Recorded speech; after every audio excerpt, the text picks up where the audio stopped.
Hello and welcome to a Shadowfell Symphony. Thank you for joining us for an evening of Dungeons and Dragons. I am Liz and I will be your TM tonight. We are thrilled to be streaming at twitch.tv/RollTogetherRPG. For those of you who are new to Dungeons and Dragons, everyone here plays fantasy characters in a fantasy universe. The 5 players each have their own unique character, with sheets that tell them who they are, what their name is, very important, what heroic abilities they have, and what dice to roll. They will be mostly rolling. I'm looking around the dice, which I do not yet have in front of me. A 20-sided dice to see if they succeed in what they're trying to do. The higher the roll, the more likely the outcome will be in the roller's favor. 20 is good, 1 is pretty bad, and I like ones, so roll them. And whilst they play their characters, everything else is played by me. So old grannies, hellhound good boys, dampires and lederhosen, raven-flavored Aarakocras called Jolene. It was a fun last episode. Between me describing the world and the story, the players describing what they want to do, and some dice rolls to keep things interesting, we will tell our tale. I'm Liz. I use she, her, they, them pronouns, and I'm going to be DMing today for these lovely, very well-dressed bards. But if you could each just let us know your name, pronouns, your characters' names, and pronouns, and let us know, if you can, let us know what they're wearing right now. I'm guessing the current ensemble is a bit of a hint, but I'm going to ask Chris to begin. Hello, thank you, Liz. I'm Chris. I use they, them pronouns, and I'm playing Hunk, who also uses they, them pronouns. Hunk is a Minotaur bard / cleric, and has been enjoying the Shadowfell immensely with everyone else. Hunk is currently wearing a lovely little red number. It's cut across the top, has poofed sleeves, and has a flared, almost tutu-like dress at the bottom with some long trousers underneath. Trousers? Shorts. I mean, they're still short shorts, let's face it, but they're the same material as the dress, just more like a sort of jumpsuit kind of thing, which I am not wearing because, sadly, I don't own it. I literally designed something I wish I had. That's not the same thing at all, is it? No. But yes, that's Hunk, and looking forward to the party. I'm so excited. Thank you, Chris. Ali, over to you. Let us know who you are, character is, and if there's anything you would like to plug as well as your amazing outfit, let us know. Thank you, Liz. Hi, my name is Ali. I use he, him pronouns. I will be playing Tseli tonight, and he uses he, him pronouns as well. He is wearing a wedding dress, which is really nice and polished with lots of notes in golden and blue, so a little bit of butterflies, and a really colorful mask. Also, next to him is Swifty, who has a really nice top hat on top of him. And I will be as well participating in the Ali will be participating in the fundraising event for the Terrence Higgins Trust on April 24th. So the mods will leave you the date, the info, and please help. Thank you. Cool. Thank you, Ali. Quick question. Will you be wearing that outfit while you're running? I think we can get into an arrangement, like get some tires. So if I get to, let's say, 500 pounds, I'm willing to do the 10K walk with the whole outfit. Yes. You heard it here first, Internet. Make that happen. Let's do it. Was included. If you're in Twitch chat and need this to happen, click on that link that the mods follow. We will share video evidence. Thank you so much, Ali. I'm going to move over to Rebecca. Rebecca, tell us things.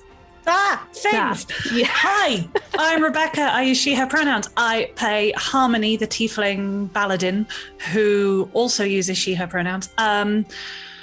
Harmony's Shadowfell's a lot when you're trying really hard to be lawful good, and an all-bard party is a lot when you're an introvert. So she's having a time, but she very much enjoyed having a good old giggle with Reggie last week while the rest of the plot happened. So yeah, she's enjoying the friends. That was adorable. And she's dressed in as close to her usual gear as she can get away with because it's Harmony. Please don't touch my armor. So she has a fantastic floor-length sweeping red cape on, and her armor she has enchanted so that it flashes all sorts of stained glass reflection-y colours. And she has a beautiful helmet, thanks to Liz/Jolene, which we are is the same a helmet with a ball mask over the front of it. And she is doing her very best impression of that famous Mistra Saint Geranium. Amazing. Just a little point that I don't think I added last time about the helmet. Can we have a peacock feather as a plume just at the top of it? Okay, cool, perfect. Thank you, Rebecca. I almost called Majesty's. Maybe it is now. Thank you, Rebecca. I almost called you Harmony. Majesty is dead, or that someone just plucked a feather and then let Majesty walk away again? Majesty thinks enough of himself that he would think bequeathing a tail feather like a king's ransom. He will have given one as a token of great esteem and left the people being like, I guess I'll put it in a hat. Is Majesty now in the Shadowfell? I was about to say, you're putting a lot, Troutworthy, you're going to have a lot of work on the wiki. Majesty is not in the Shadowfell. It's a peacock feather. We're fine. Majesty isn't in the Shadowfell. It is now. Or is he? Thank you, Rebecca /Harmony/Majesty. Over to John. John, tell us things. So my name is John. I use he, him pronouns, and I am playing tonight Heimlich Stratovarius, who also uses he, him pronouns. Heimlich is currently wearing a gigantic ball gown on his bottom half, just like I'm doing now. I'm in trackies. But Heimlich might be in trackies under the ball gown. And then the top half is wearing a very nice debonair suit, maybe a bit like this, but in more gothy colours. My wardrobe doesn't often roll to that. And he's got a big wig of like Bride of Frankenstein-y kind of style hair and a red glittery skull mask. If only we had an example of one of those, Liz. Oh, wait, that was my cue.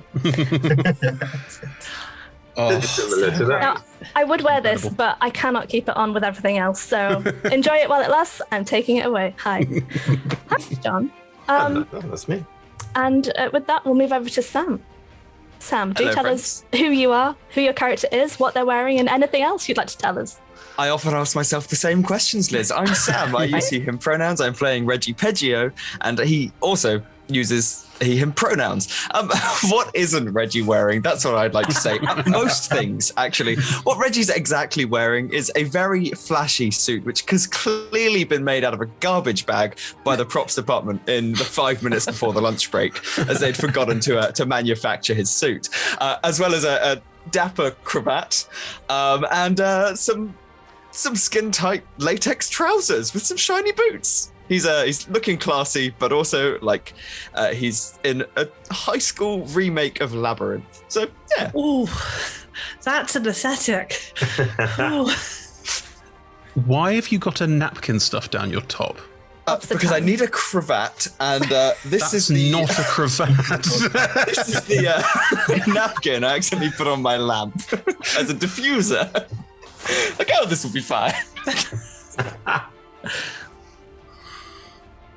Could watch Sam for hours. I don't know about anything. That's gorgeous. That's worse. It. That's it. Much worse. So that's no. I won't ask what that stain is on your cravat. This stream will run for roughly 3 hours, and there'll be a 5 to 10 minute break somewhere near the middle. It's all improvised, so it'll fall where it will. Thank you to this amazing cast for wearing the most gorgeous of outfits today. It was a surprise. I'm delighted. So let's crack through our sponsors and supporters. We are delighted to be sponsored by Hero Forge. With Hero Forge, you can make custom minis right in your web browser. Every sort of accessory, creature type, and costume is available to choose from. You can make your own characters. You can even make yourselves, which we've seen some of our fans do in the Roll Together Discord. It's pretty cool. Chris made one of themselves, and oh my god, it was perfect. It's a bit out of date now. I made that one years ago when I was wearing more kilts and fewer dresses, but... You haven't aged a day. No. That's also not online. If you too never age a day and are online, you can go to heroforge.com and make yourself. You can make Chris, you can make any of us, or make a character there instead.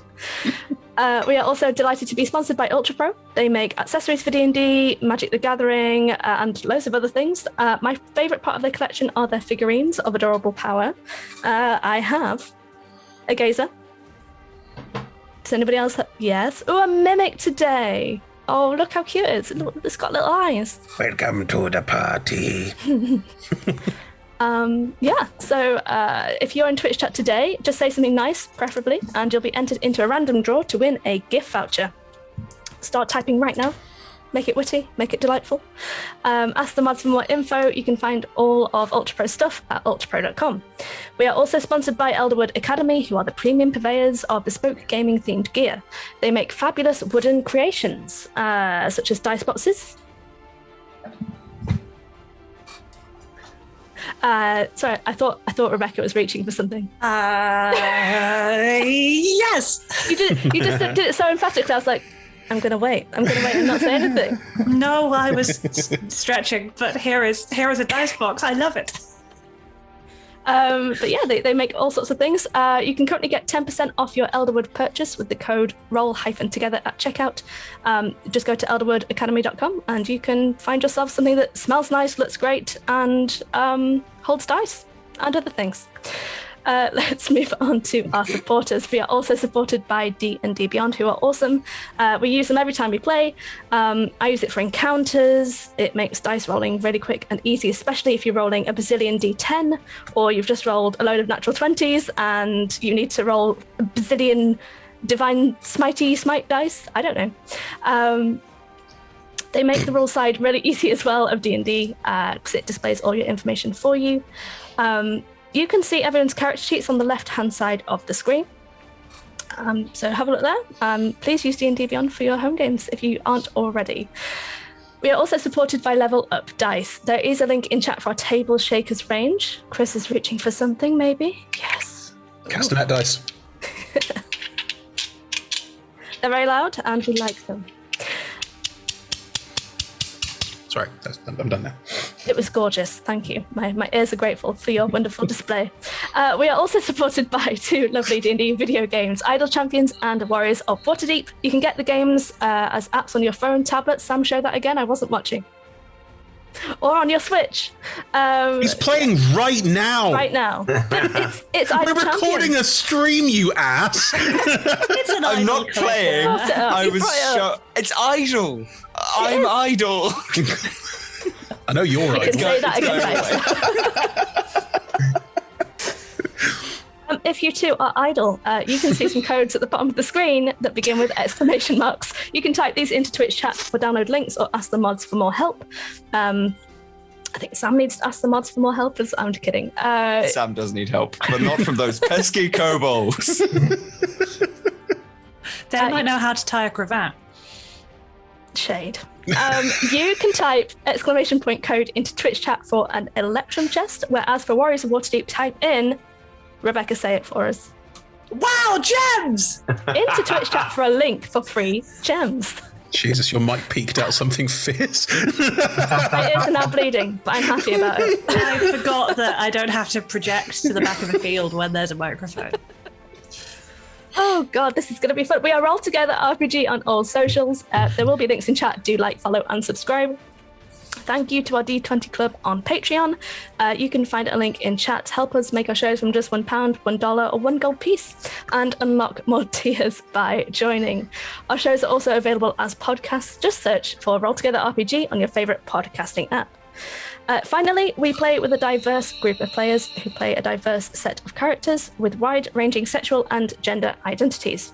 Our tables are trans and GNC positive, and we encourage and champion trans and GNC players and characters in our games.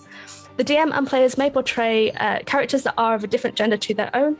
We aim to avoid misgendering, but acknowledge that it does happen and have a company policy in place for correcting people on pronouns. If we miss an instance of misgendering, we're open to being corrected, so please do let us know if you think one has been missed. And now let's go to the intro for the 5th episode of A Shadowfell Symphony.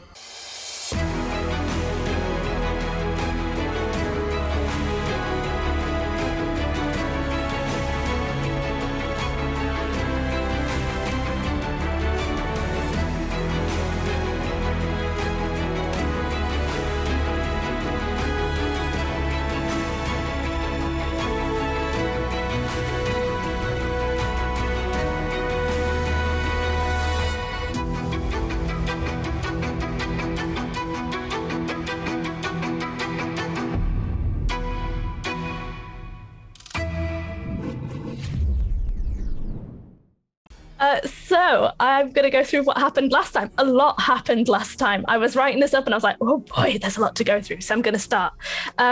So we started last game in Granny's B&B alchemy shop, where you all had a short rest. Harmony, you have taken a mixtape potion. I believe it's Curse Me Baby One More Time. It is Curse Me Baby One More Time. So what that means is in combat, an enemy can attack you once more per round. They will miss once more per round. Ha! Thanks, Toast. Hunk attuned to the bandolier that these potions are magically attuned to. So provided that you're within 60 foot of Hunk, you may use a bonus action to summon and quaff the mixtape of your choice by naming the song. Granny told you of the never-ending masquerade ball and the wrongdoings that Lady Babbington has done, how she arrived, and how she used the cadence to display her power, and ended up ripping the last prince of Gloomwrought soul and sent his soulless body out into the wastelands beyond the city.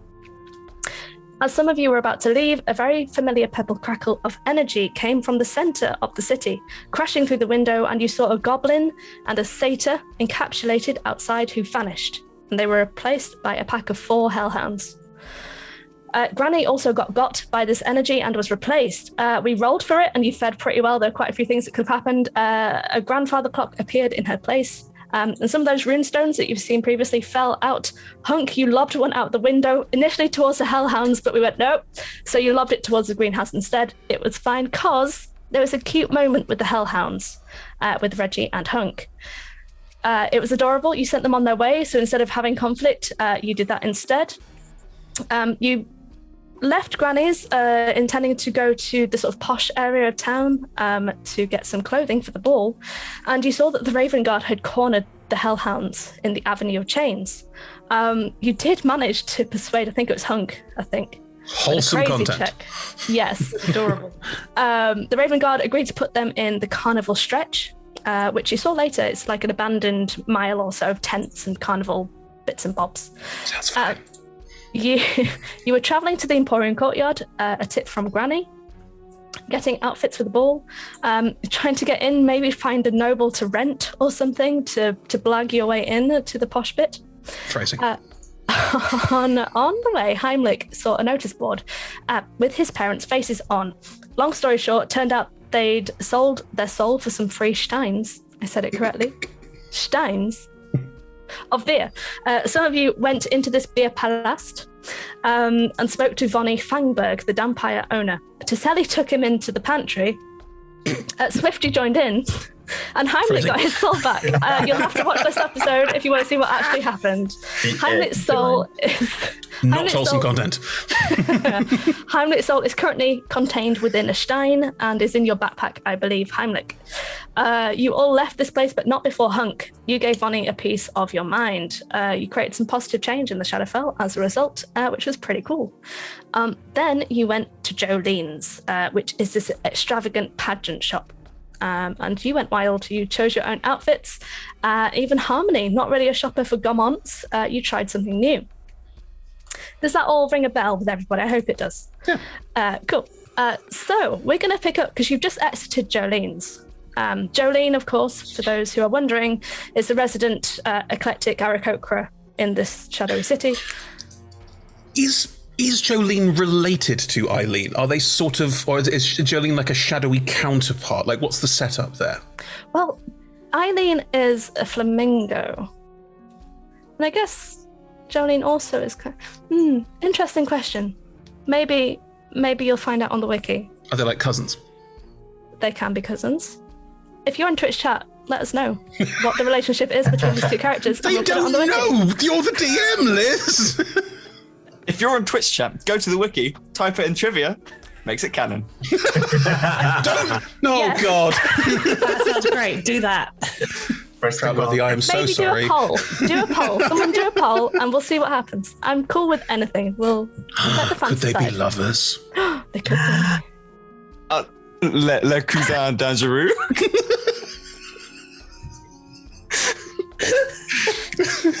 We can see who speaks French. That's good. got down Sharub, that's as far as we went. Anyway, so you have now left Jolene's, who I will try my best to not call Eileen. It's really difficult. You are bedecked in your finery, and you've just seen across the courtyard that you're in 40 foot away, 20 foot high. If you want to go Pythagoras on this distance, it's 44.72. On the top of Wakes for Days, there is a collection of gargoyles. And most of them are unmoving. Their faces are contorted in a gargoyle-like fashion. They've got their wings tucked back. But you do see a larger one with them that has got 4 long clawed arms. Its claws are kind of tearing through the tiles above the Wigs for Day shop. Heimlich and Hunk. Now, I'm guessing everyone's you've all exited, having a little chat amongst yourselves. But Heimlich and Hunk, just tell me, because I know Heimlich's PP is quite high. Hunk, what's yours? 17. Passive perception, sorry. Crikey, Liz. I mean, considering what I'm wearing, you'd probably have to see if it was. Yeah, it's a 17. The shorts. I just Very thought you said crikey. Crikey got me there. Oh, crikey. Crikey. Thank you for telling me about your pee-pee. So, Hunk and Heimlich, you also can hear the sound of claws and tiles behind you. And sure enough, you sort of look in the corner of your eye, you see, illuminated by the light of the flaming statue's hair, the auburn flaming hair, you see a huge form, again, with 4 arms, many limbs. This one, again, is moving, and you can pretty much see the muscles tensing. Even though they're of stone, you can see them rippling. Reggie, you've already tried to chat with these, but lacking any knowledge of Terran, communication right now is a bit of a nope. The 2 large gargoyles is going to screech into the midnight sky, and I will be asking everyone to roll initiative. Because of our passive perceptions, do we have a chance to do something before initiative kicks in? This is sort of happening as it's about to start. If you want to say something, you can, but... Harmony! I'm just going to point up. Sword gets slightly tangled on the cape, but then we get it there. Amazing. Yes, it's perhaps a bit distracting for Harmony because there's so much going on that would normally be going on. But if you could all... Sorry. Is it initiative? Yes, please. Okay.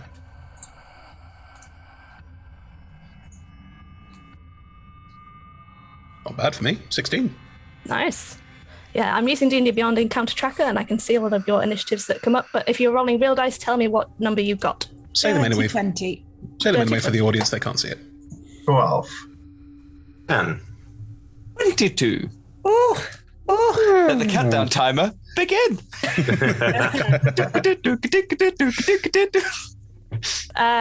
First up, the gargoyles. So the one immediately behind you and the one 40 foot away. You've been told by Hunk that there's something going on behind you. The one behind you is going to...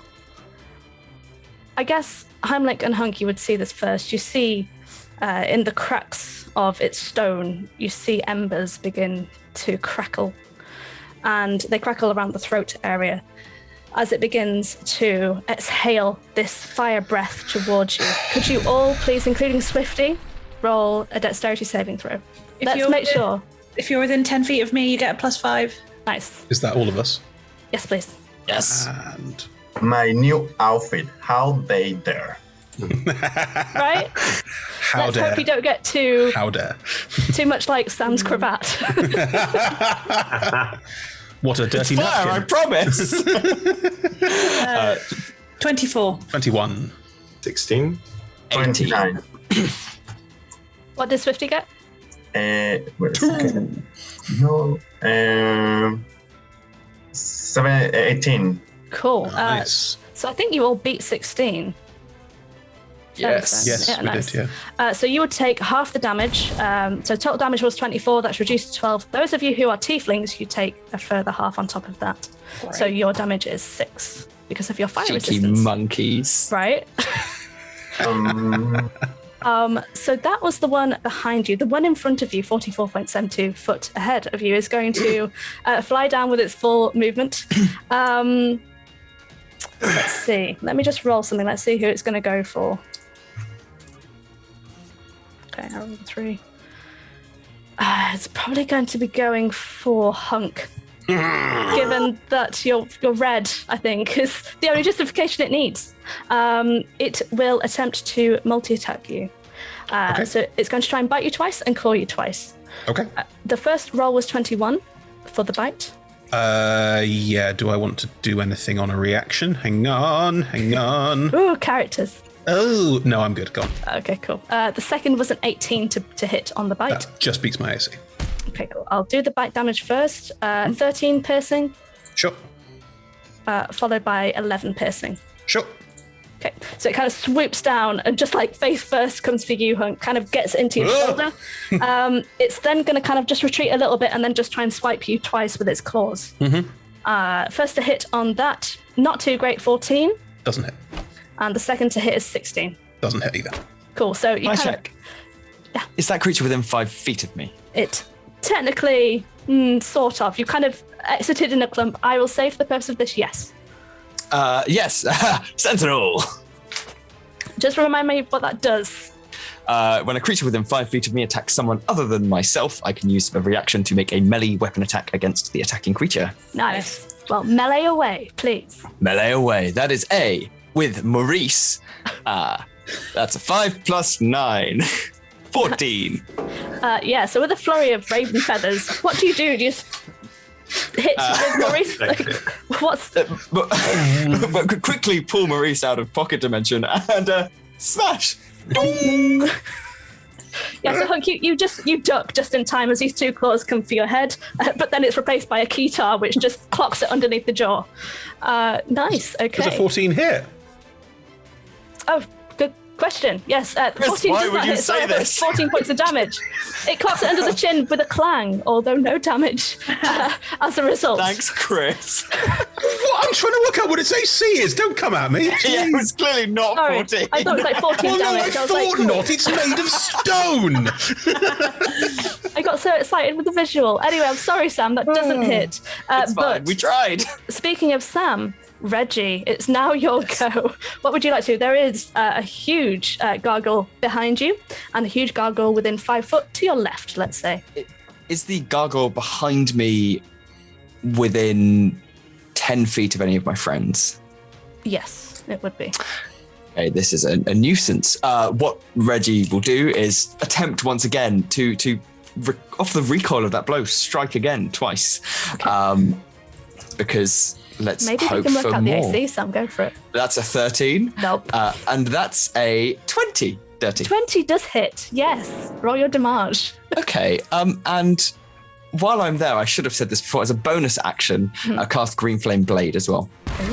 Just remind us what that does as well. That adds an additional 1d8 damage to that creature. And if there is another creature within, let me just double check the distance. If there's another creature I can see within 5 feet of that creature, which this other one isn't, right? It's kind of behind you as well, so it's not quite in your... You can't see it. That's Visual. absolutely fine. So yeah, it just adds an additional 1d8. So that was 8 Cool. damage plus 2d6 plus 5. That is 10 plus 8, 18. 18 points of damage, jeez. Nice. Solid. I just, in my head, I'm going to go with the visual that we had earlier. Reggie's just hitting this thing 3 times with his guitar and does a good chunk of damage. Now, I'm going to just call these gargoyles what they were stood on. So the one that Reggie has just hit was the Wigs for Days gargoyle, and the other one is the Jolene gargoyle that's currently behind you. Reggie, is that your go? Anything else you'd like to do? That's my turn, yes. But I just love the visual of the Jolene gargoyle. We can give it away if you Dolly like. Parton-esque. Yeah, I mean, the Wigs for Days gargoyle's got fascinating headgear. right? That's the end of Reggie's turn. Thank you. Cool. In that case, over to Harmony. There is a creature immediately before you. There is one kind of above you within about 10 foot. I would like to hit it with my sword, please, Liz. Okay, roll to hit. Surprising everybody. She's smiling. What does it mean? Tell us. Well, you know what it means, yeah. Nice. So, roll your damage. Every time. Every time. Start the game as we mean to go on. I love it. It's so awkward. I feel like I can hit more than once, and I cannot find anything on my character sheet. Extra that possibly- attack. if I have extra attack or You not. do. You're a still paladin. You hit at this twice. level. You've got 2 Right. attacks. Can I just roll them both before I do damage? You can do whatever you like. That one is a lot less good. That is a 7 plus bajillion. 7, 14 to hit. That's not quite a natural 20, is it? No. 14 does not hit, I'm afraid. Wow. No, it isn't, DM. Cruel.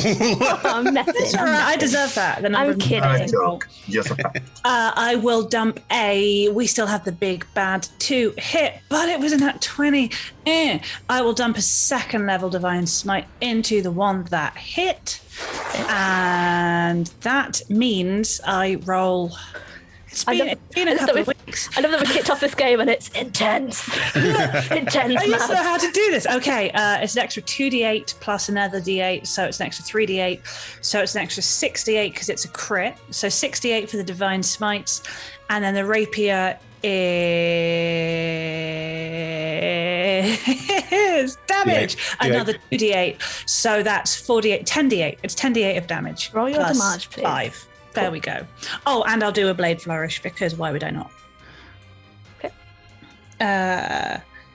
10 d8 is 59, not bad. Plus 5 is 54. And then Blade Flourish I just do, 64. but it expends a use of... Perfect. Body Did I say instruction. 50? Yeah, 64. That's okay. And I expend a use of Bardic Inspiration. That's just another d6. It actually also doubles. That is a 6. 12. So it's 12. So that's 76 points of damage in total. My armor class goes up to 26. And which type of flourish do I want to do? I don't want... No, I'll keep the defensive because these things look like they hit hard. And then, as a bonus action, I would like to cast Compelled Duel on the one that just attacked Hunk to hope that it can attack me for a bit instead. The one that you've been attacking is the one that attacked Hunk. You might just have to remind me of that damage that you just did. 76. 76. 76. Cool. So the one that you've just attacked is the one that attacked Hunk with the Then I might go slashes. for the undamaged one because I did Cool. 76 points damage. I don't want to waste a spell. Nice. What type of check does it need to make for the compelled duel? Whiz save DC 17. Okay, cool. In total, I've got 20 in total. I rolled pretty. This has fucking never well. yet worked. I should just give up and only hit things with a It, sword. it might work keep one day. trying. You don't One know. day. It's such a cool ability. There's still time. You can keep on using it. In that case, that is my turn, except as a free action, I will just go, Oi! Hit me!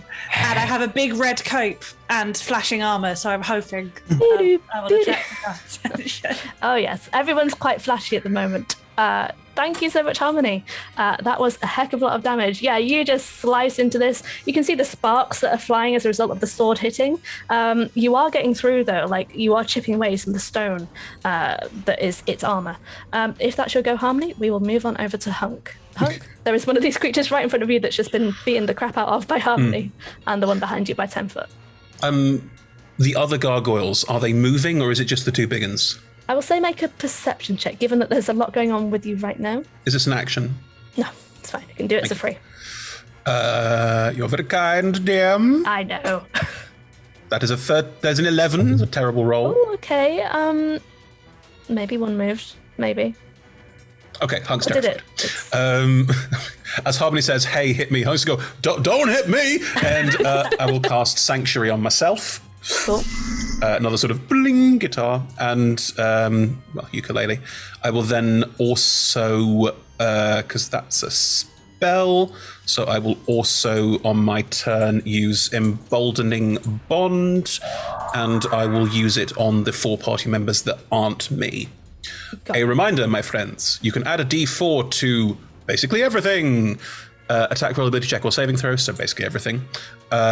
You can also teleport to take the damage for each other. It costs your reaction, though, if you want to. I'm not part of that, though, because Sanctuary means I shouldn't get hit. Fingers crossed. I'm guessing from the way the battlefield has been described, there's nowhere to really hide. So I'll just, I'll stay where I am, hoping that the Sanctuary works. I think it's the best thing to do. Please just remind me where the specifics for Sanctuary. Is that +2 to your Nope. AC? Nope. Remind me what it is. Which one is it? Sanctuary. It's opening up.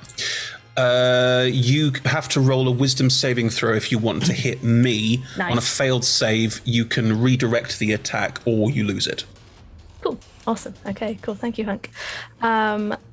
Just to confirm as well, yes, you're in a courtyard, which is basically a street that is 40 foot in width, and it kind of goes on either side with various buildings in between. Not much to hide around, unless you want to hide behind the statue outside Jolene's house. I think because I'm within 5 feet of it, so I'd have to step away, which already tempts the sanctuary. I'm just going to wait here and hope that... In fact, are we clumped? We're clumped, but behind the statue I'd also be clumped. I'm just going to stay here. Stop thinking, Chris. Just have fun. Okay, thank you, Hank. Over to Teseli. Yes. So Teseli is just putting the fire off of his beautiful dress. Yes. I'll lean over and start patting it out. And then is going to use Mantle of Inspiration so we can move a little bit. Because yes, we are just clustered and we don't like breath weapons. So yeah, a tattoo appears on your skin and then you get 8 points of temporary hit points. And you can use your reaction if you wish to move around. Without incurring opportunity attacks, right? Yes. Cool. Now, I want to save my reaction. Sorry, I'm going to save it. Before the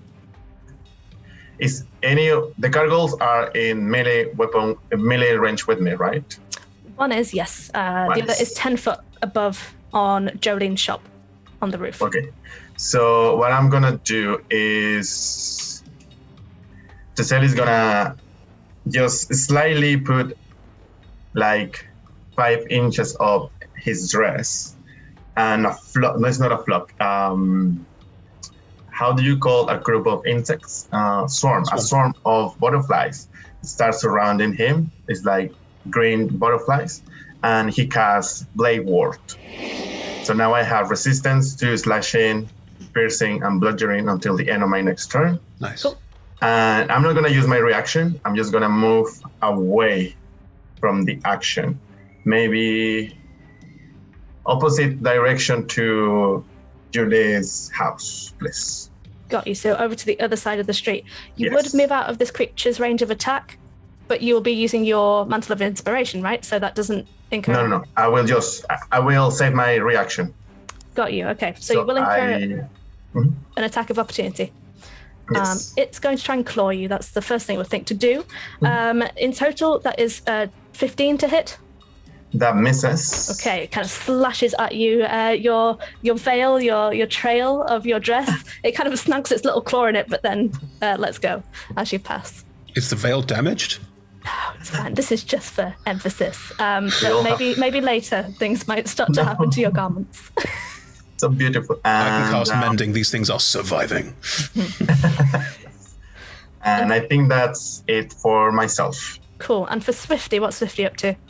Because I didn't give any order, he's just going to flank the one that is on the ground, so everybody gets advantage, and is going to use by default the dodge action.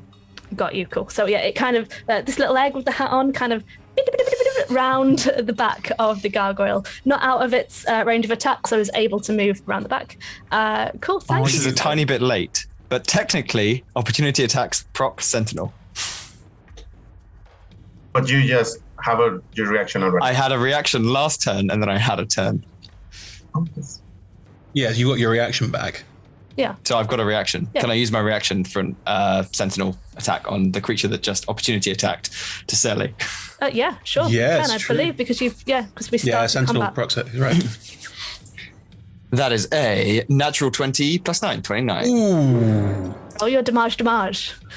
That is 46 plus 5, which is 17. Nice. Smashing. Come on. That's please get away from my friends. It's Kitar time. Little bop on the head. What does it sound like? Like what does it say anything as that happens? What?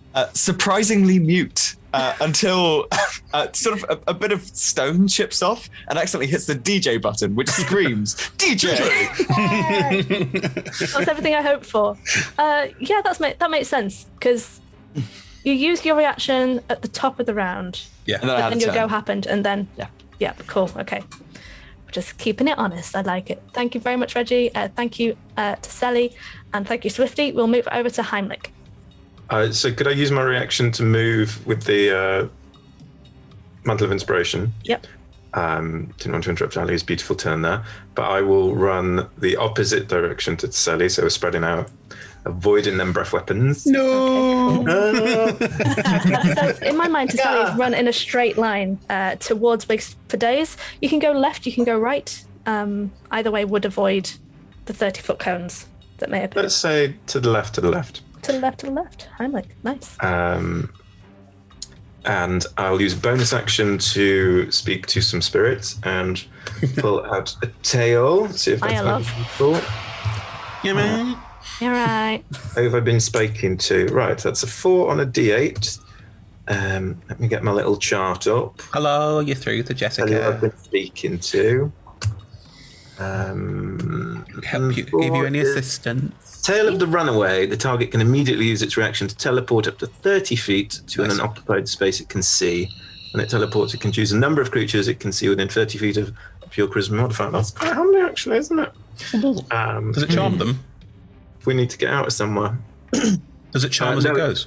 It's just like a little teleport. You just run away. But what about the effects, the people it can see? So I can take up to Oh. a number of people with my charisma modifier. So 5 of us can. That's good. You are scoot out through at to some the point. runaway. That's Help all me. of us. Yeah. Minus Swifty. What about Minus Swifty? Swifty. And what about Ratty as well? Oh, Just damn a it. Swifty I'm and assuming Ratty. Ratty's just on the shoulder. Yes, Ratty It's is only the 30 invincible foot. pet. Swifty can catch up. Yeah, Swifty for Ain't a no reason. dimension door. Great, but not particularly useful at the moment. I will turn to. Is that what you say to the spirit? That's great, but not useful at the moment. Thank you for Very calling good the story runaway. you're telling me here, hotline. little runaway, but it is not helpful at the moment.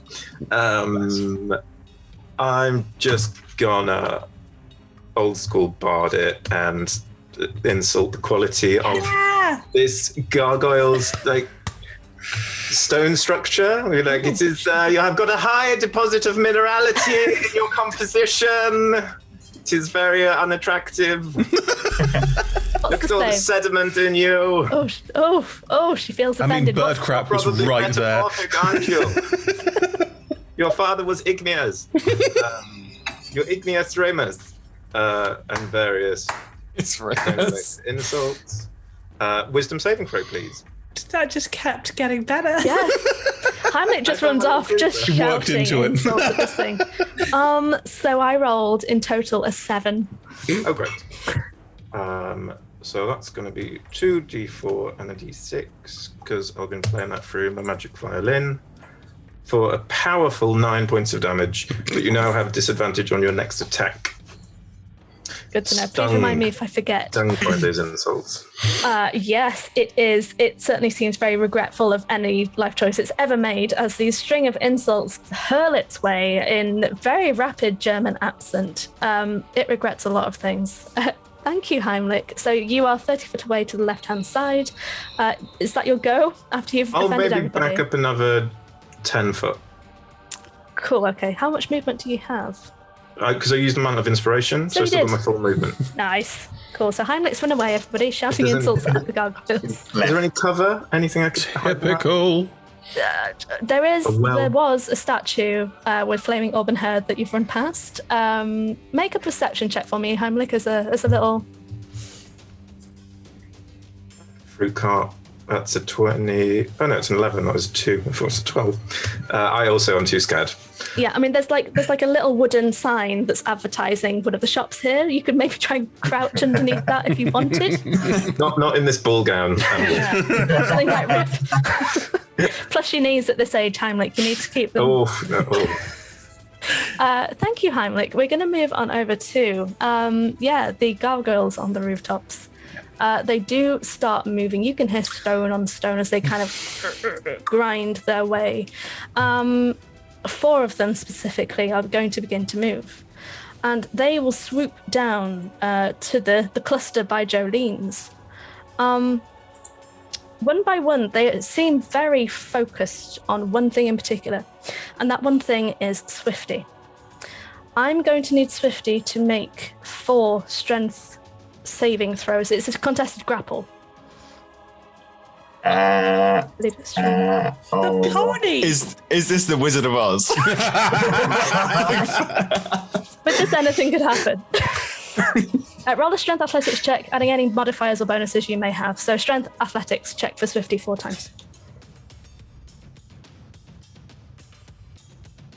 Sorry, that's a 2. Oh no. Okay. That's a 10. Okay. That's a 20, not natural. And that's a 6. Okay. In total, that does not beat my score. My last one was a 24. I rolled a natural 20. The others did beat your scores that came through. Swifty is lifted into the air by 4 gargoyles.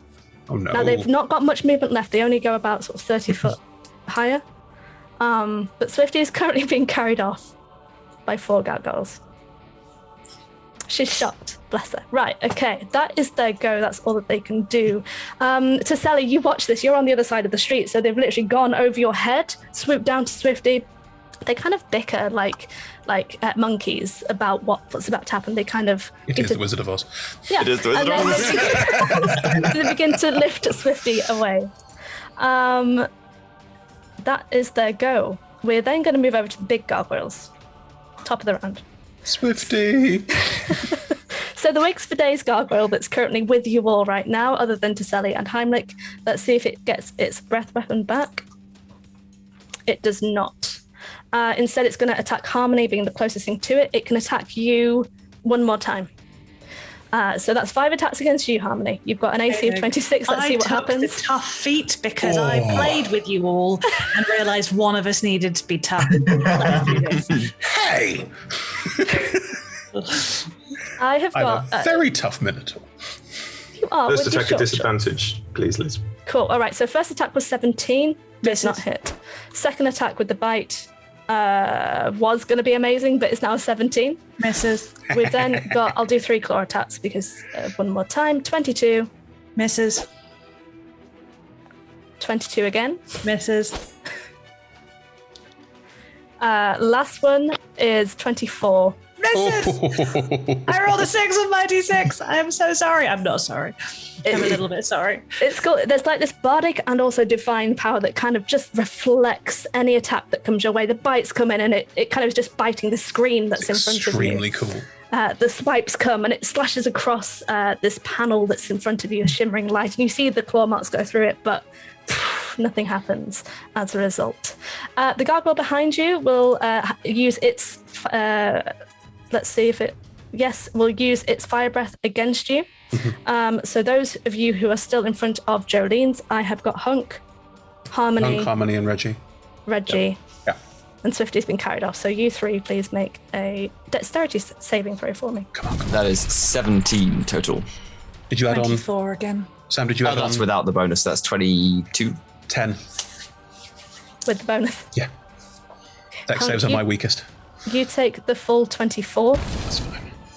The rest of you take 12, and Harmony, you take 6. Being a I would secret. like to hellishly rebuke it, please. Oh, nice. Tell us what Nice. happens as you hellishly rebuke. That's a great question. Harmony will see Hunk get hurt and just reach for her sword, realize she won't get time, and realize she has to use her words instead. So instead just go, we don't hit people unless they ask us to. That brought me like boarding school vibes. Anyway, the ruler's coming out. Okay. Unless they ask. Okay. Can't yuck somebody's yum. That's but, fair. That's very like, fair. I apologise. That's very fair.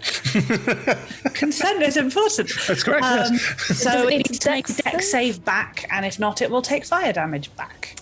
Okay. I'm only doing it at first level, by the way. So it made a 5 for its save. What I will say is, as the flame goes its way with whatever you're doing, it kind of just runs across the stonework. I did wonder. It doesn't seem to be affected by anything. You Never can roll your mind. damage, certainly, but it will not I bet I could roll damage anyway just to feel good about Of course you can, yes. Wow.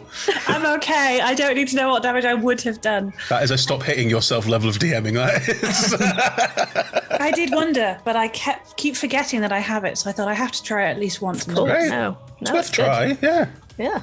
I'm sure there'll be plenty of non-stone-based, fire-based creatures that you'll be able to obliterate with your words. And if I run out of spell slots, I'll just take more completely life-altering potions. What can go wrong? Totally. Sorry. Yes. Hunk, don't forget that they have 8 Temporary temporary hit hit points. points. I took it off, don't worry. and Teseli is a little bit like he doesn't know what to do, but he knows that he has to get close to Swifty. So he's gonna use his reaction, and his magic and Hunk's interact. So the butterflies that are green, they flutter and they turn purple, and he disappears and appears in front of Reggie.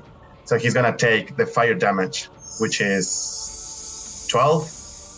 But because I'm a Tilvin, I take 6. But I still have temporary hit points, so I took no damage. Nice. Very nice. I love it. Thank you kindly. But basic damage is healing. Anyways, and the cell is just like looking at The little legs of what's going Swifty. on. Yes, and yeah, that was my reaction. That was beautiful. I loved Really it. That was good. amazing. Thank you, Ali. And Reggie, as Teseli kind of just appears, taking the brunt of all of the fire damage for you, there's a bit of a smell, burning lace, and it's coming from Teseli, but it's fine. Reggie, what I would you will like waste to do? my turn to cast Mending onto Sally. Don't make me do it. I will waste 10 turns to do it. Can I ask a rules question? Of course you can. I'll try my best to answer. If you're falling, do you fall at the beginning of your turn or the end of your turn? Doesn't it negate your movement, but that doesn't tell you when in the turn it happens? No. I think falling is actually quite quick. It's not like, It's 500 feet around, It's so that would happen instantly. okay. In my mind, that's how I that think would work. this yeah. Sam, will. are you about to do something to try and get Swifty back? I'm about to do something very chaotic, and you're going to like it. I've got That's something. okay. I've got something unless you want to. It's up to you. I'm going to try, but we Go can for it. see if it doesn't work. Well, I've I've still got my reaction. It's fine. You don't need to worry about anything, and we're going to throw Maurice at these creatures while casting Blessing of the Raven Queen. Nice. Cool. So yeah, you may transport up to 30 foot, I believe. You throw the item and you Assuming end up that where it hits. is. With the item in your hands. So the item goes back into your hands. So that's a 20. So I think I have to throw it to attack, and then I can teleport, right? Yeah. Or am I? Yeah. Yeah, So so it's a you- 20 to hit. And on who the are you throw. hitting? There are 4 gargoyles currently lifting Swifty up. Are you Whichever hitting is Swifty? highest. No, not Thrifty. Don't hit Swifty. Don't worry, I've got this. Everything is Die! They're all kind of at the same height, kind of like a drone lifting Swifty in a way. They're all flying. So pick one. We'll go for the nearest one to you. You land there, hitting it. Tell us the damage that happens as a result. That is a 15. Nice. Clang! You sock this gargoyle around the face with Maurice and appear. Followed by and that was an action, right? That counted as basically taking the attack action, and then it was a bonus action to teleport. Yep. Can you attack if you're falling? I will say, roll an attack now. We'll see if it hits, and then we'll start you falling. That's 17 plus 9, 26. Yeah, that'll hit. So roll your damage. And that's 16 points of damage Okay. on the same one. So that's 15 plus 16, 31. Unfortunately, we're only 10 foot high in the air at the moment. So your falling I damage thought we were is- 30 feet up. Okay, No, that's no. fine. Oh, we're only 10 foot. I was going to cast Featherfall. We're fine. Like, There were so many better spells I could have cast. I thought my only way to cover 30 feet. This is true to Reggie. I adore this. So Reggie, you lob Maurice. You hit this thing twice on the face, and you begin to kind of like just fall back like an alien when she's falling into the lava. You take 7 points of damage as you land on the hard cobbles. Giselle, I did this for you. Is the gargoyle still like totally fine? Yeah, well, there's still, I mean, the one that was hit, you would estimate it's slightly under half of its HP, but it looks okay. Sam, it would be out of character for Hunk to be snarky, but Chris can be snarky. Well done. Sam, did you have fun? Kindly. Sam, if you had fun, that's fine by me. I did. There you go. I have resistance to all damage, so that's... Halved. Oh. Yeah. You have resistance to all 3. damage. 3, yes, as a result of Blessing of the Raven Queen. Until the end of your next turn. Dirty. Beautiful. I was anticipating falling a lot further. But If it helps, it was all gorgeous with raven feathers and flourishes and all that kind of stuff. But yeah, you take half that damage as you land. Thank you, Reggie. Harmony, all of that's just happened. What would you like to do? Show Reggie how someone actually is divinely inspired to fight.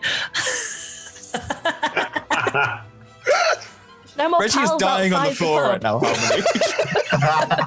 When is Reggie not dying on the floor? Harmony cares. Harmony Love a bit of cares. leadership. Everyone else in the party is more useful doing ranged attacks than I am, so I'm going to carry on. Well, I mean, I have no ranged weapons, and everyone is better at spells than me because I dumped all of my stats into hitting things with swords. So I'm going to carry on hitting the giant gargoyles that are trying to set fire to us all. There's one very close to me that's looking quite rubbly, right? Correct, and that is flanked. Well, sorry, was flanked by Swifty, but now is no more. Sorry, Ali. Oh no. Oh, don't pout at me again. Carry The on. dress is Rebecca, on what would you like? fire. You stole his egg. That I mean, dress is on fire. Harmony, This what would you dress like? is on fire. The rubbly one is looking quite unwell, isn't it? Yes. Great. I'd like to roll to hit that, please. Roll to hit. Roll to hit. That is a 10 plus 7 is 17. 17 just hits. Just hit. And I'll roll the extra attackers at the same time. That's a 22. That will hit. Roll your damage. Great. Come on, Harmony. I'm going to... I'll put a first level smite. I'm just going to have to take more potions, aren't I? I don't know why I'm pretending like Harmony wouldn't be reckless and just burn all her spines. Chug, chug, chug, chug. Let's put a... shots. How How rubbly is she? bloodied, how rubbly is the one I've hit looking? Okay, well, all the damage pretty much to this creature has been done by you. You would estimate it's maybe got... I'm trying very hard. I'm a lady. You would estimate roughly 1/5 of its total lifespan it has left. And I 1/5. did 76. Yeah. And I did 18 and another 17. So maybe, Okay. you know... In that case, for the first one, I'm just going to put in a first level smite. So we're at 3d8 damage and hope I roll quite well. You do spot some quite quality keytar marks, like soldered in, not so, kind of like embedded into the stone of the gargoyle in front of you. Hang on. There's a I couple of said feathers sticking out. 3d8. Divine smite, I should really know this stuff by now. Divine smite is 2d8, so 4d8 points of damage. We're fine. Because my sword does more damage. Okay, that is a 7 and a 6 is 13 and a 5 is 18 and another 6 is 24 points of damage plus 5, 29 points of damage. Okay. Did it die? Harmony, tell us how the aptly named Babs gargoyle will die. Harmony is feeling really quite sorry for Tiseli because his dress is on fire He and looks so upset. very sad. So Harmony will look over to Tiseli, draw rage from his grief, and then just charge at the gargoyle's knees. It's quite a big gargoyle. It's 10 foot high. Groin. But yeah. Charge at the gargoyle's groin. and Charge take at it the out. groin, the name of this episode. Amazing.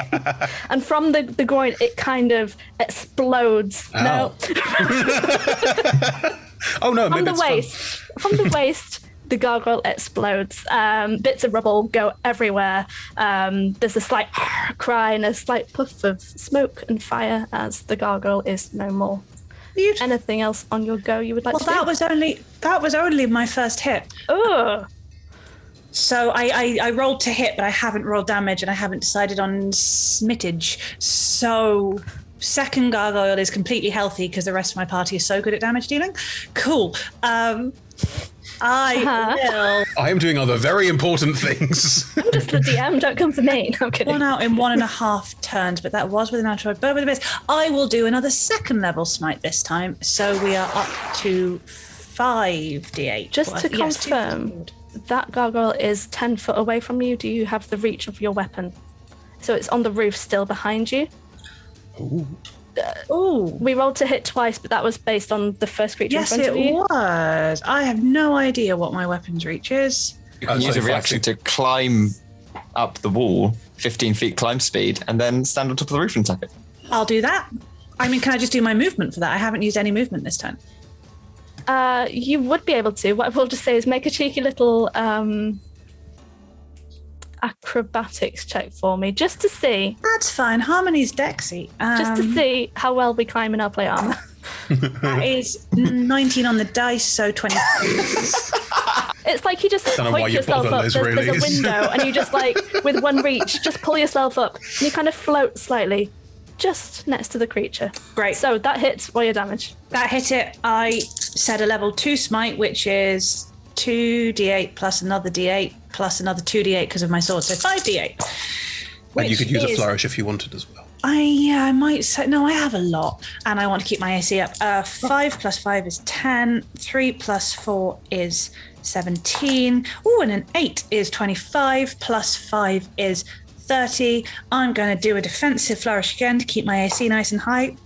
That's another 6. Nice. So that's 36, and my AC is still at 26. 36 point of damage. Okay, so again, you slice into the stone. The noise is awful, but you're doing it anyway and loving it.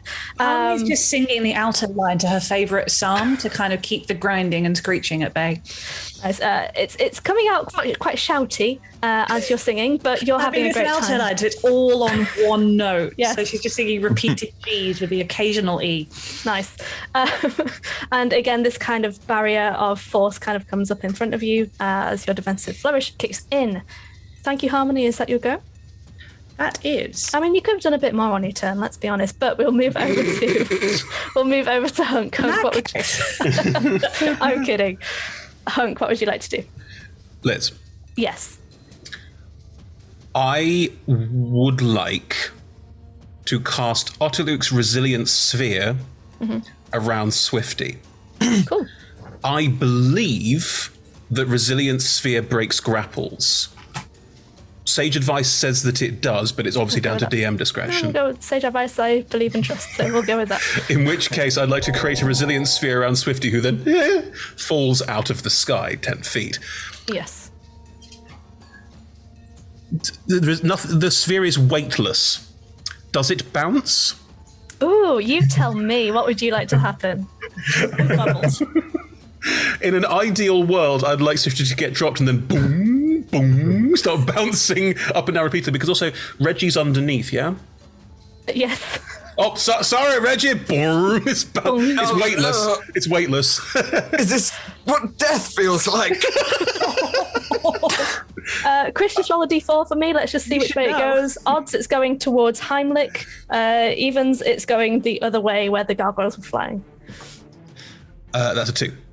2. So evens, it goes off to the right-hand side. Bong, bong, down. Yeah, but it does come to a stop about 20 foot away from you. Okay. Did we revert Kinder Surprise instead of the container inside the egg? Now it's the egg inside the container. Yes. We have made a reverse Kinder Surprise. No, it's not filthy. Good. I can drop it because it's concentration. So I'm just going to drop it immediately so Swifty is out and fine and can do everything Swifty wants to do on Destelli's turn, which I think is very soon after mine. That's my action. Nice. Yeah, there you go. Swifty's all right. And I'll use a bonus action and turn to Reggie and go, you okay there, Reggie? You all right? And give you Bardic Inspiration. Better now. You landed flat on your back and then got this bong, straight on you. Yeah.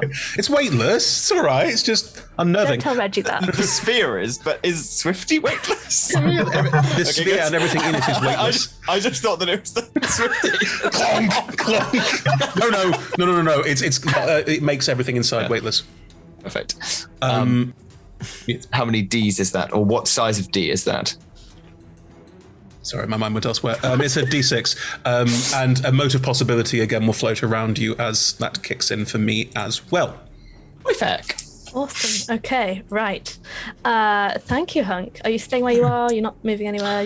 You're near the door still. I don't think I'm going to move. I think I'm going to stay around because I need to keep an eye on everyone in case people are down. So cool. I'll just wait here. Awesome. Well, Tasselli, you've watched as Swifty has severely wounded Reggie. And then bounced off down the road by about 20 foot. Reggie just shattering into bone. Now remains where Reggie Cervical was. ribs have just removed. They're sort of crawling their way back in. And a charming If we're suit. going for the full Wizard of Oz, we need the, well, they took my arms and threw them over there, and they took my legs and they put them over there. So, how close is Swifty from me? Right now, 20 feet, yeah? 20 feet. it's 20 foot away, but Tasselli moved 30 foot worth of action. But Tasselli teleported back to me. Yes. So 20 foot away to your right. Nice. So, I hope that you have your priorities straight here, Tasselli. That's all I'm saying. One of your friends is on the floor. yes. Dying. Yeah.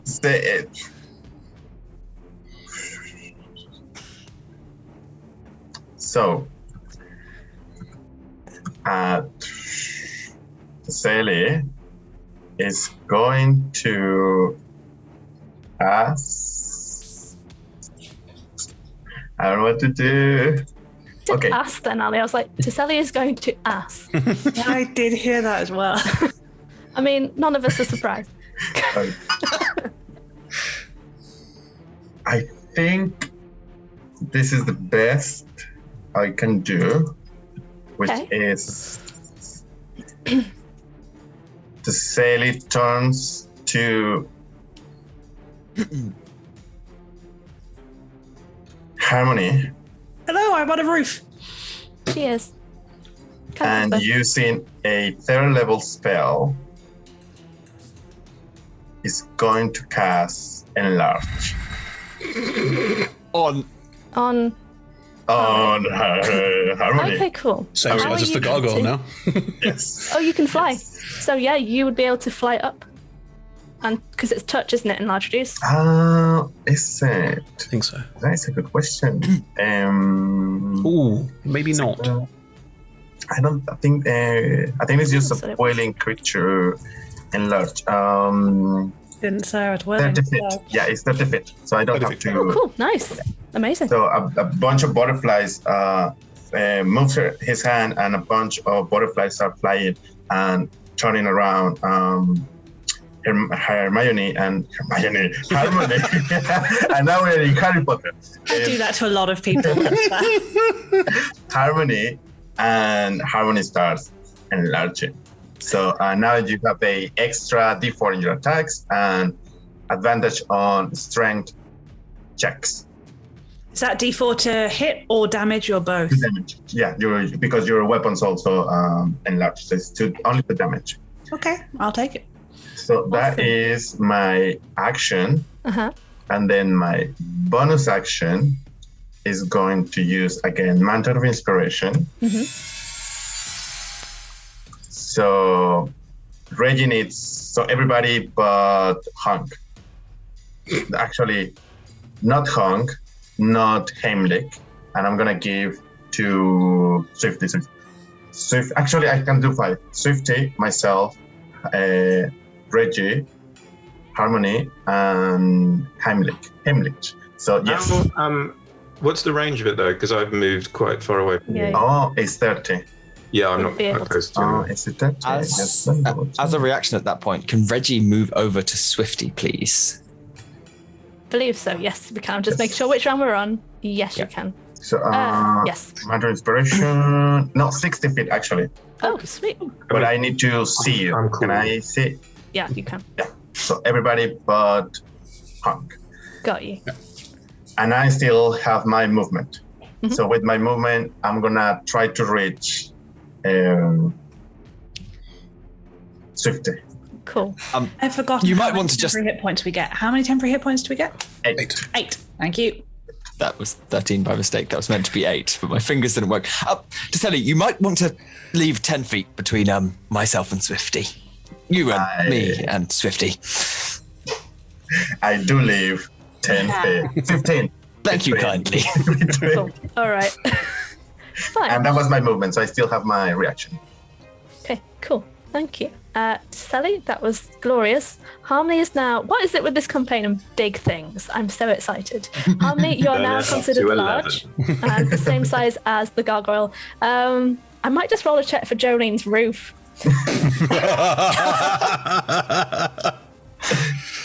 You wouldn't do this to our girl. It starts to cave in. Just slightly. I rolled a 3. So things are... It's considered uneven terrain, but for the purpose of this, it's fine. Mending, Hunk! Mending! Cast mending! Takes a minute. You do hear the soft sound of country music coming from within and a rather surprised accent. But yeah, that's what happens. To tell you if that's your go, we move on over to Heimlich. Heimlich, you're about sort of 40 foot away from the door of Jolene's, about 60 foot away from Swifty. What would you like to And do? these gargoyles are still up in the air in a little swarm? The ones, that had Swifty, they are about 10 foot in the air. Okay, so if I was casting something that was a 10-foot radius, I could catch them in that little bubble. Sure. So Heimlich is going to raise his special violin, look up at the gargoyles and say, I might be exhausted, but you are shattered. And I'll get shattered. So Wisdom? there's a Dex? massive chord, and I'll cast a 3rd level shatter. So Oh, they're made of amazing. stone, correct? Correct, yeah. So the disadvantage on their saving throws, Oh, please. that's marvellous, Constitution isn't 17. Constitution, right, I will get to rolling those for 4. I'm glad I put just 4 in. So I have got a 15, I've got a 13, I've got an 21, and I have got an 18. So 2 pass, 2 fail. Mhm. Right, that's 4d8 plus a little. Oh no, it's 5d8. No, thank you. 2, 3, 4, and a d6. Oh, it's terrible. 15 points of damage for the full fat, and after that for the semi-skimmed. So 7 for the semi-skimmed. Cool. All right. So the one that took the damage from the keytar, followed by Reggie, that's not looking very good at all. It is losing gravel by the minute. The rest of them seem fairly okay.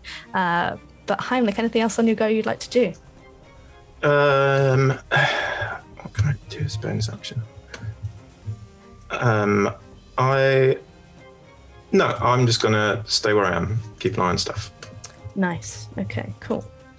So, as Heimlich casts this, and there's this resounding shattering noise, it creates quite a loud noise, doesn't it, Shatter? Yeah. There's there's bits of residual flame around this sort of battleground, we'll call it.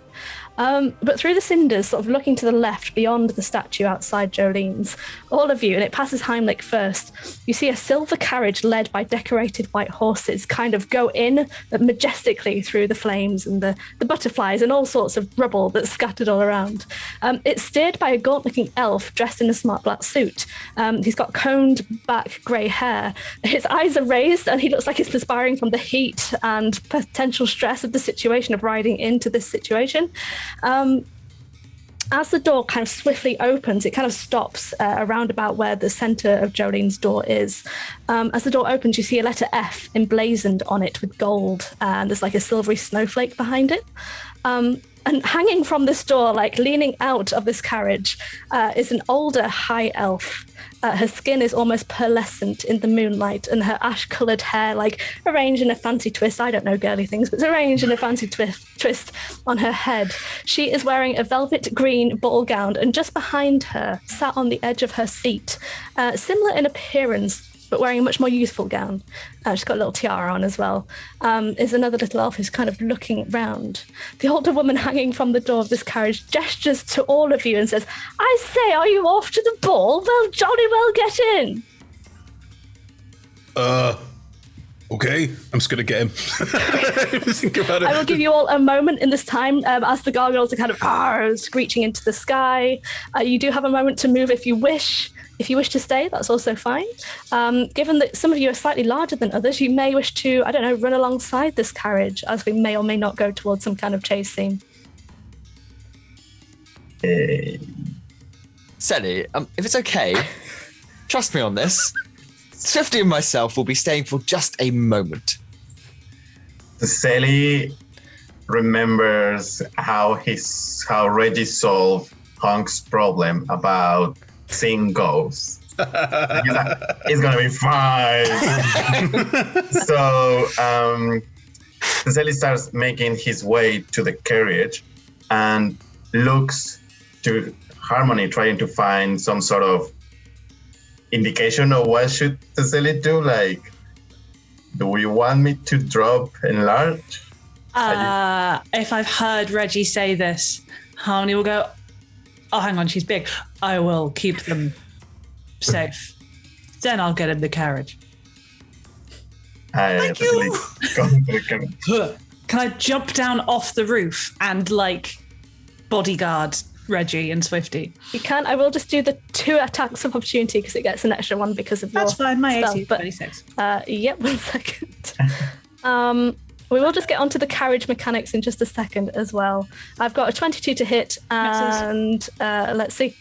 I've got a 27 to hit. That's not a natural 20. Silvery Bobs! No, it doesn't. Oh, Liz, I'm so sorry. No, it's all right. No, it's good. Make another attack roll.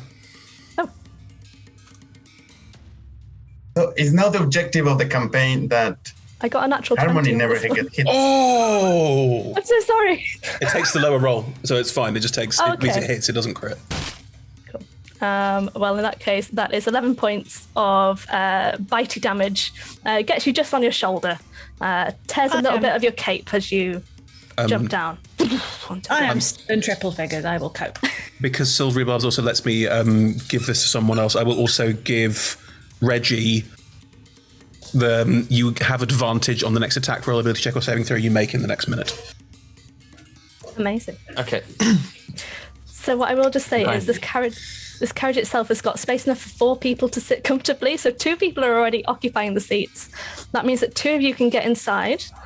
And there's also a ledge on the back for 3 people could get inside uncomfortably, and 2 people could stand on the back of the carriage. This may be a good point to remind you, Liz, that I am massive. You could stand on the back. You can. No, I got in. Just be cozy though if you go inside. If you do go inside, if people try and get in, I'll go. Maybe I should go outside and climb around it. May I go in the back? I want to keep an eye on Zukti. of course. It's just Heimlich inside, like, hi. In my massive gown. You all look fabulous, by the way. So we've got Heimlich in the carriage. Can we headcanon the time sort of my rear end is in the carriage when I'm leaning out the window looking back to see if anyone needs healing or anything like that? What I was going to say is if you're in the carriage, you can still take part in the combat if it happens. You do get 3/4 cover, though, which means that you have +5 bonus to AC and Dex saving throws. Can I still have my rear end be in the carriage and my upper half leaning out? Great. Sure. That's the visual I really want. I don't know why. You're in a tutu, which makes And it short so much shorts. Thank goodness. So Heimlich in the carriage, Hunk sort of in the carriage, Tiseli on the Happily back, wave the cover. I don't mind. and Harmony running alongside. Harmony's currently standing guard over Reggie to see whatever insanity he wants to do. Ready to scoop them up and run. Yes. Reggie, do you want to tell us what you would like to do, and then we'll start? Yes. This depends on one thing. can I take the equivalent of an action now? Sure. Or like This is say- just a bit of free time Okay. too. Harmony, this is just an exercise in time wasting. Don't fret about staying. If you go with our friends, I'll be with you in just a jiffy. And just Reggie leans down to Swifty.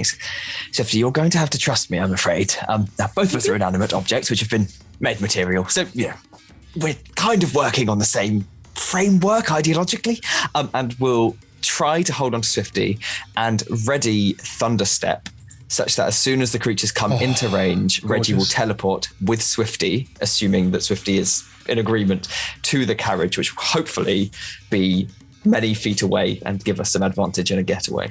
Nice. Swifty nods emphatically as far as an egg can. Top hat wiggling. Yeah. Harmony, you see this happen. The best thing about that is Harmony has not started running because she is not leaving Reggie alone, so it's suddenly left alone with No, it's ready for when the gargoyles try to grab Swifty. So I assume they're still coming for Swifty. They will be, as soon as they come in range. I will say that happens now. Tell us what happens and where you're going specifically. Ooh. You've got a bit of space on the back or space on the inside if you like. Go on top. Egg on a carrot. Egg on a cart. Egg on a cart. Egg on a car. So I will need a Constitution saving throw from the 4 gargoyles. Got you. Fun with dice. That's a natural 1 for 4. That is another natural 1 for 4. Wow. Fun with dice. That is an 11. And that is a 17. 4, 4, 11, 17. So 3 of them take 19 damage. The 4th takes half damage. As soon as they come into range and try to grab Swifty, there is a horrendously loud bang that almost sounds like the purple lightning which has been crackling across the sky. Nice. As soon as their little greasy stone fingers have been placed on Swifty and Reggie just disappear as if they were never there. And Hunk, out of the corner of your eye, you can see that there is a rather large skeleton gentleman holding an egg on top of the carriage. Tiselli, friend here for you, and will hold or take Swifty and try to coax Swifty into the carriage to be back with his best friend. Nice. And as that happens to Sally, I'll see you later, Harmony. to Sally, you notice Swifty is in one piece, doesn't appear to have been damaged. Maybe not quite in one piece. There is an element of Swifty. There is a stone in the top of Swifty that you allowed somebody to touch. That is not there anymore. And that's where we're going to go into the break. Catch us back in about 10 minutes and we will find out what happens next. See you soon. What just happened? I do not recall.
And we are back.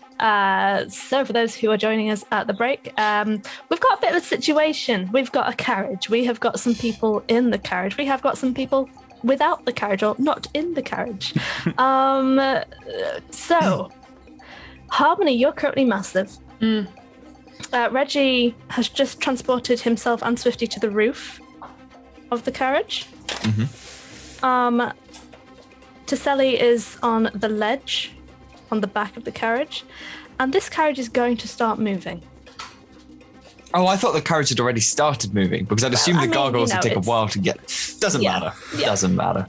It's all specifics. We will be moving to the top of the round, and it is the big gargoyle's turn. I'm still there. Harmony, you're still on the ground, right? There's about 20. I jumped down to guard Reggie, who then fucked off out of it. So you're 20 foot, you're 20 foot away from Jolene's. To your left by about 5-10 foot is the carriage, just to put you in perspective there. The big gargoyle is going to eye the thing that it thought was safe, which was the egg, and start flying towards that. So the big wings beat down. Let me just see if it gets its attack back. It does. That's going to be debt saves from Hunk. You're kind of hanging out of the carriage, right? Yeah. We've got Sam on top. Sam, Swifty, Hunk. If the carriage is only 10 feet away from me, then at least some of you get the +10 to your save. Amazing. That's a dirty 20 then. Thank you very kindly, Harmony. If we're inside the carriage, do we need to roll? If you're hanging out of the door, ready to attack, you would have to roll a save. Oh no, I'm sitting and talking to these nice elves. Thank you. That's a 10 again. 10, okay. With the +10. With the +5, it's a 10. +5 even, yeah. My dex is appalling. And Taselli, you're on the back of this carriage, so you will also have to make this roll. That was a dexterity, you said. Yes, please, and for Swifty too. If Swifty, what's happening with Swifty right now, Taselli? Is Swifty on? So Taselli got a 22 because he's basically crunching from the car because something is wrong, and he's just gone into sort of freeze mode. And you can see that the same is happening to Swifty. So his legs has just sort of clenched into the car, but he's not moving. Cool. We will not include Swifty in this fight then for that reason. And as it moves, maybe the hat will just sadly stay behind. Oh, my heart no. actually hurt when you said that. Reggie, could you just make a dexterity saving throw to save the hat? Sorry, was that Reggie or Taselli? Reggie, could you make a dexterity saving throw to save the hat? Because you would see the hat falling off. This is the saddest day of my Plus life. 5 from Harmony. +5 from Harmony. That's 13 + 6 + 5, 24. The hat is safe. We can now stop. Yes, it this is. game. We're going home. Yes, It's gone too much. That's it, and finish. Cool. So for those of you who did not get a 16, No, you I definitely failed. So that was Hunk, you fail. The damage roll was 26. So half for those who succeeded, and if you are a tiefling, that's half again. I love that I could teleport in to take Hunk's damage, but then Hunk would be left behind. Also, you didn't give yourself the bond, did you? I didn't give myself the bond. You can't teleport into. I mean, I've got 5 hit points right now, so. But you could use it as an opportunity to teleport to us, crush the carriage, and end this sad little adventure. I'll save you. Now, Hunk, I did have a think, because you are currently within 3/4 cover, but even with the +5 from the carriage cover, it still wouldn't have passed. Also, I'm half hanging out of it, so I think it's fair to say that my legs are fine. The carriage begins to sort of lurch off as this huge gargoyle is sort of flapping its wings in the air, ready to follow. That is its go. We move over to Reggie. Reggie, about 10 foot in the air above you is this gargoyle. What would you like to do? Not for long, it's not. It's Marisa Clock. That is A. So we're going to throw shunt, pull back, throw, and then we'll leave Maurice to do Maurice's thing. So that's first a 17 to hit, and then a 12 plus 9, 21. Will hit. And we'll Green Flame Blade on one of them. So that's 16 plus... no, we can't because it has to be melee. That's 16 plus 15, 31 damage. Throwing. We've got a couple of clangs, some discordant chords on impact, but nothing particularly musical at the moment. Reggie is rather distracted by the gargoyles. So as this cone of fire comes out at you, from that, unbeknownst to this gargoyle apparently, Maurice shoots through the flame to his face, kind of just, it clocks backwards.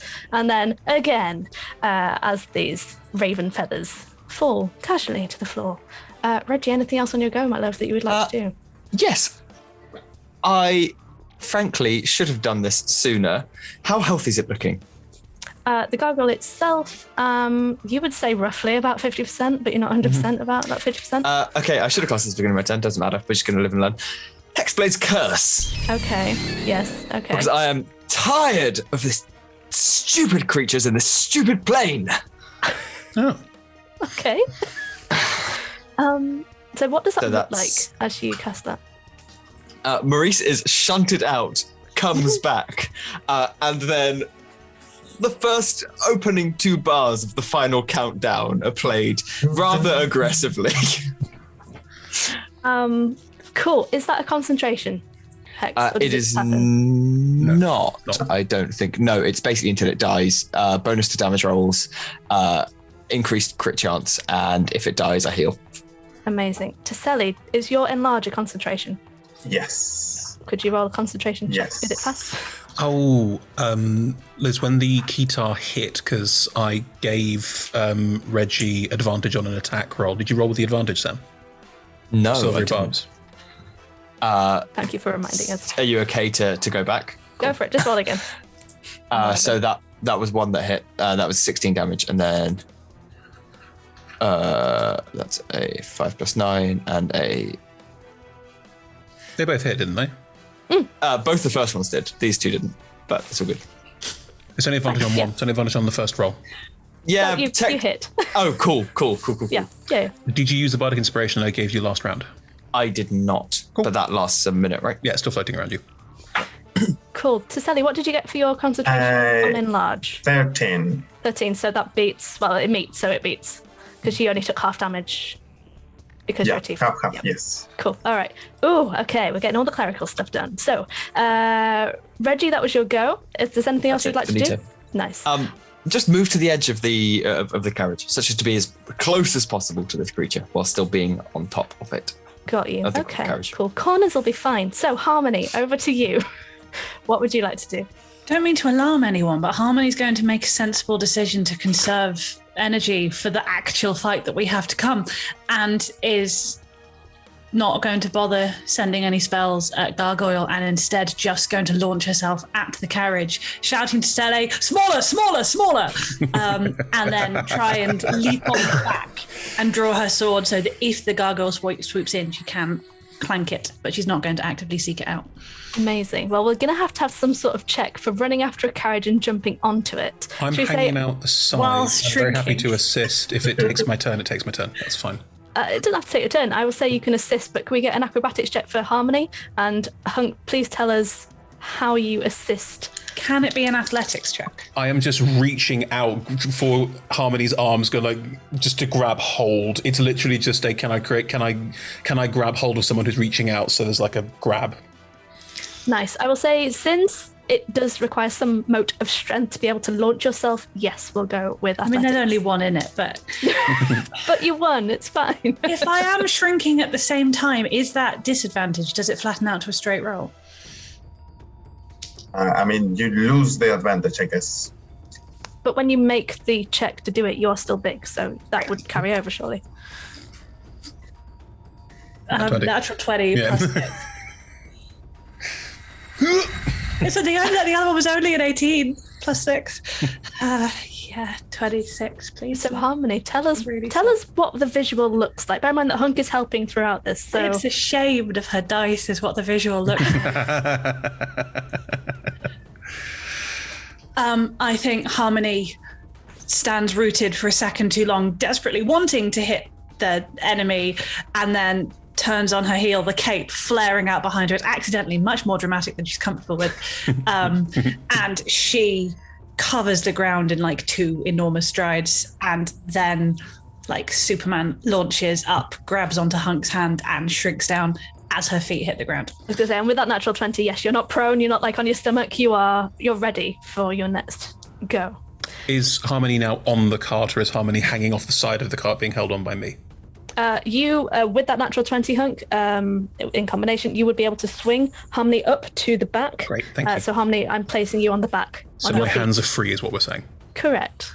I just want to say, Harmony, it wasn't that I prefer Swifty to you. I just thought that you were far more athletically capable, as you've just shown.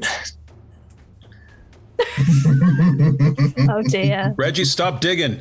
Harmony draws her sword, not breaking eye contact with Reggie, but turns and faces behind, ready to hit the gargoyle. I like to think that when Reggie's saying this, he's just holding a little hat that was Swifty's in his hand. Oh, bless. Harmony, is that your go? I think. Yeah, can't be bothered to do anything else. That's fine. We're running. That was a Superman move. So yeah, the carriage at this point is gaining speed. It is hurtling almost down the street at this point. The cobbles are, you all feel the cobbles, but Hunk, your hands are free. What would you like to do? Okay. You notice also that the smaller gargoyles are not seeming pursuing. to want to follow. It's the large one that is aggressive. I have 5 hit points. Okay. I could Heal just heal yourself. myself and get on with my life, but Physician, heal thyself. that's not how Hunk thinks.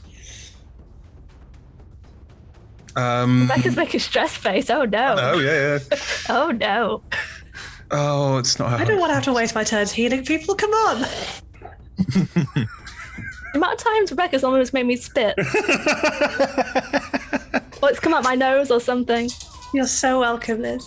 Love a nasal douche That's while I'm all right, DMing. Pelly, I'm not gonna- Carry on.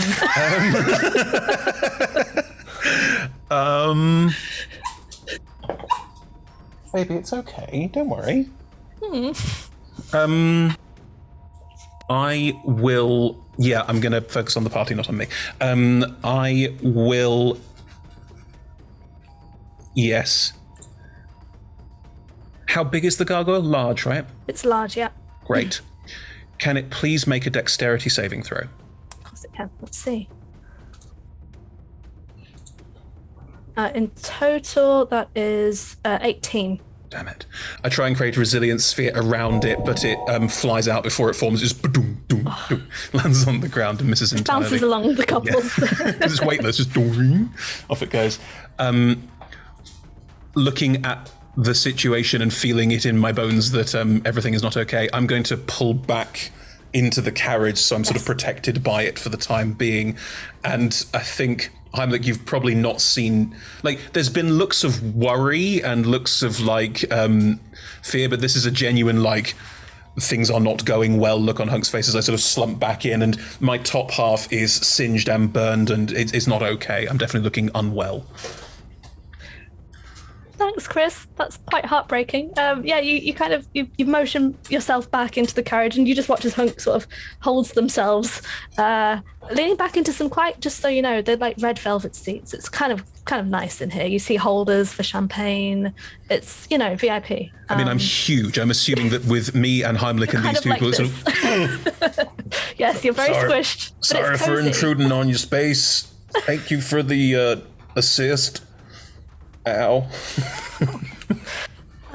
Tiseli, you are, if that's your go, Tiseli, you are on the back of this carriage. Swifty is behind you on top with Reggie. In front of you by 10 foot is this big gargoyle screeching into the midnight sky. What would you like to do? Has it been damaged? It has.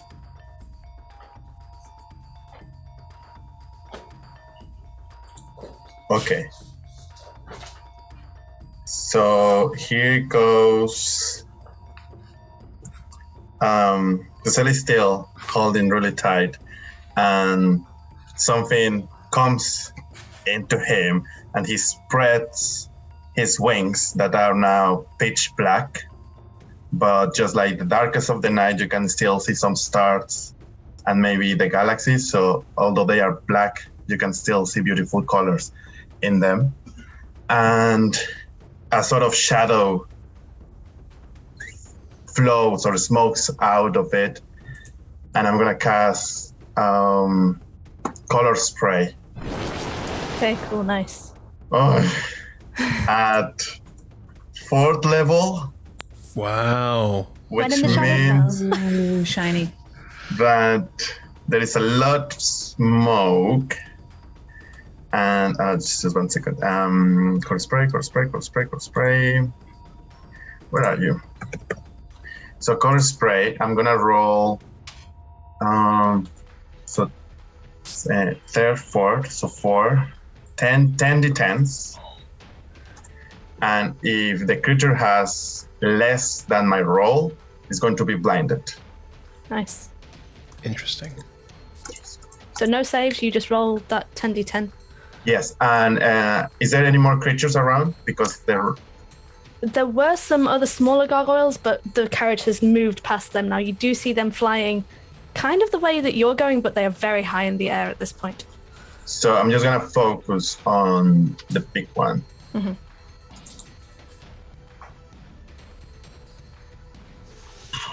What a roll. 52. So just remind me, if that score is lower or higher than its HP? Equal or higher than the current HP is going to be blinded. It doesn't take effect. It looks gorgeous to Sally. It's the most beautiful thing the Shadowfell has seen in a very long time, but it just fizzles on past. The wings beat it out of the way. It does not take effect.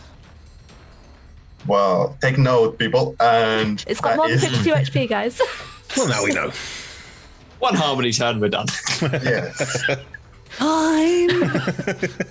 So that was a big one. As a bonus action, I'm going to shout that Cecily knows that something is wrong, but I think with the bonus action, it's just going to cry aloud, "Give me back 50!" And that's my turn. It echoes throughout the silent streets. Thank you to Sally. Over to you, Heimlich. So you are currently sat, I'm going to put you right in between 2 very posh, very well-dressed high elves. One is much older than the other. And she's beginning to sort of... You notice she's doing that thing where people talk and they put their hand on your knee to let you know that they're talking to you. What would you like to do on your turn? I'm there as well. Unlike the other filling up the whole other side of the carriage. Amazing. So Hunk looks quite bad. I'm sure whatever is going on outside, I'm kind of trapped here between these 2 elves. I trust my colleagues to handle it. I will reach underneath my enormous skirts, pull out this really glossy, beautiful blood red Sitten, and just cast a level 1 Cure Wounds on Hunk, which is all I can do from its Sitten. But it should help. Thanks, love. Every little. Just to top you up a bit, keep you from death's door. The 10 hit points. Thank you. So there's a jolly little chord, and you feel a bit better. And then I will turn to the 2 elven folk and say, thank you. It is much appreciated, your carriage of assistance at this time. Does this happen a lot around here? The older of the 2 elves chirps up. She tends to do more of the talking, and she says, "Well, love, I just thought, since you're all dressed for the occasion, you might want to just hop on in with us. Now, tell me, do you have quite a large inheritance?" I do, actually, although I'm quite a few members down in my family line, so some people might have to die before you. You know what it is like. I I'm just do. staring across at this conversation, just Not unsure of what is going on. Kind of like give Hunk a side eye of like, it's posh people. I know how to do this. Well, you look perfectly charming to me, dear. She looks at the other person. Don't you think so too? You're a seer. Now that is her go. And she will then Just say, her action to waffle. she seems completely oblivious, by the way, to what is actually going on. She just saw some people dressed for the ball and wanted to invite them into the garage. She says, "Oh, Cuthbert is going very fast. Cuthbert, could you please slow down?" And that is her go. Can you not slow down, please? Sorry for intruding on your conversation. I'm sorry, have we met? After that point, it is the gargoyle's turn, still chasing. Actually, top of the round, the carriage is going to make a swift right-hand turn. Reggie, can you make a dexterity saving throw for me, please? Reggie would rather not. Does anybody wish to help at this moment in time? You do have 4 plus plus 5. 6 plus 5. That's 15. I Yeah. could add I'm a on dice to it. I'm on the back, so can see, and D6. if I see Reggie slipping, I will grab. Fine. Add a Yeah. D6, Sam. Add a D6. How aggressive is this right-hand turn? Oh, Because I'd like to use that D6 for something else. Cuthbert is making some wild choices in terms of directing this carriage, but I would Okay. say with your existing role, your shiny shoes are just slipping towards the edge, but you're able to just lean back and you're able to position your body so you do not fall off. And Okay. also you have the emboldening bone dice.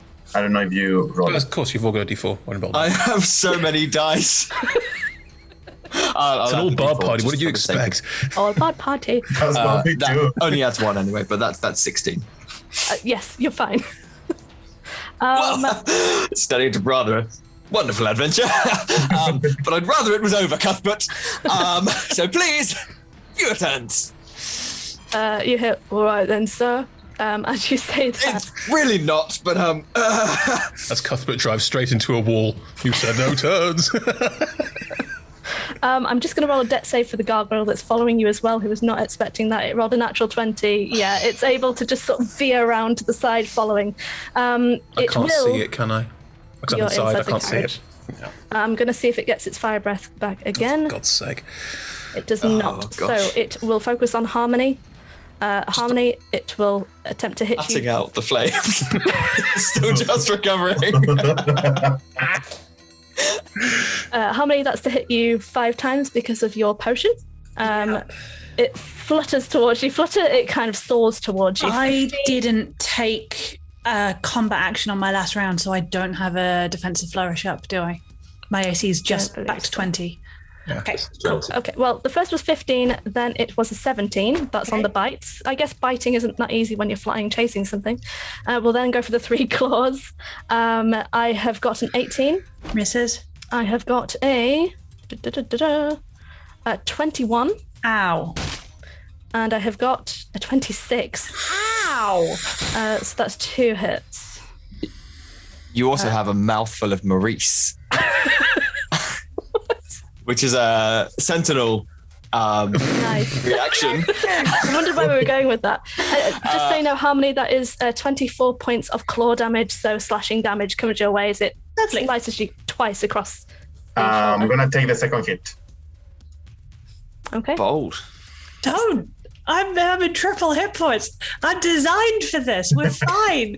Your steel horse is dead. Yeah. So yeah, something comes again to Tseli and he reacts. So now he feels. You can see that he's back to his senses, and he says to Harmony, "Please help me to get him back." And yeah, I take the second hit. Okay, well, that's 13 points of damage to Tesselli, not Harmony. Reggie, do you want to go ahead with your 26 to sentinel? hit. 26 will hit, yes. Did you Let's use see how the Maurice... inspiration dice? That didn't use an inspiration dice. I just have +9 to hit. And that is a 15 plus 4 plus 2. That is 21 points of damage.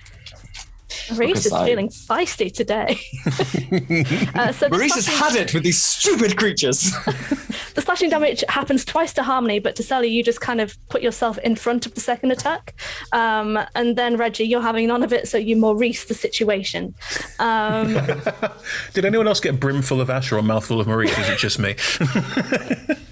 Such a good tune. Sam, Reggie, over to you. Your turn. That's now within... Sorry. I was just going to say the carriage is still going. Cuthbert seems quite intent on getting to where you're meant to be going. The cobbles are quite ferocious at this point. You're going through some of the back streets here. Although you seem to be heading towards one of the doors inside the carriage. It's a great time. Yeah, Reggie, what would you like to do? Just to check, so the gargoyle is now within 5 feet of Harmony. It's not Correct, yes. shot back because the carriage. Cool. I'm not using sort of the usual chase mechanics. We're just going with it. Yes, we will batter off this creature with a double flurry of Maurice. New McDonald's special. Yes, that's what we're doing. That's a 22 to hit on the first and a 12, but I'm going to add the Bardic Inspiration, which is then a 13. Do I have anything else I can add? All of my guys. Did you have the D4? Did you have the D4? I haven't added the D4 yet. There you go. Can I just keep doing that? Amazing. Yeah, but only one is lasts for a minute and it affects all four of you. You can roll. That's a 4. That is a 17 to hit. 17 just hits. God bless that 22 out of 17. Yes. Thank you roll your kindly, damage. Hunk, for your words. One of them is melee, so that's a 10 and a... This is then going to add a D8 to it. That's a 10 and a 12 plus Green Flame Blade, sorry. So that's 10 plus 16, 26 damage. Sorry, 26 damage plus 8 because of the Hexblade Curse. That is 34 points of damage. Make a con saving throw as the Mote of Inspiration gets used. Oh, no. Not you. The gargoyle. Hooray! Let's see what it gets. It got 20 in total. It's got high cons. Nothing happens. That happens. It's pretty. Just a little pa. Wait, whatever. I mean, there's sort of a your energy of casting is sort of. What's the look of your energy of casting, Reggie? Oh, it was a Discord. It was a piano note. So it was a bring as it goes. Piano notes, but now with added black raven feathers. Oh, there's a puff of fillers and a bring. Like someone drove a car really fast through a raven.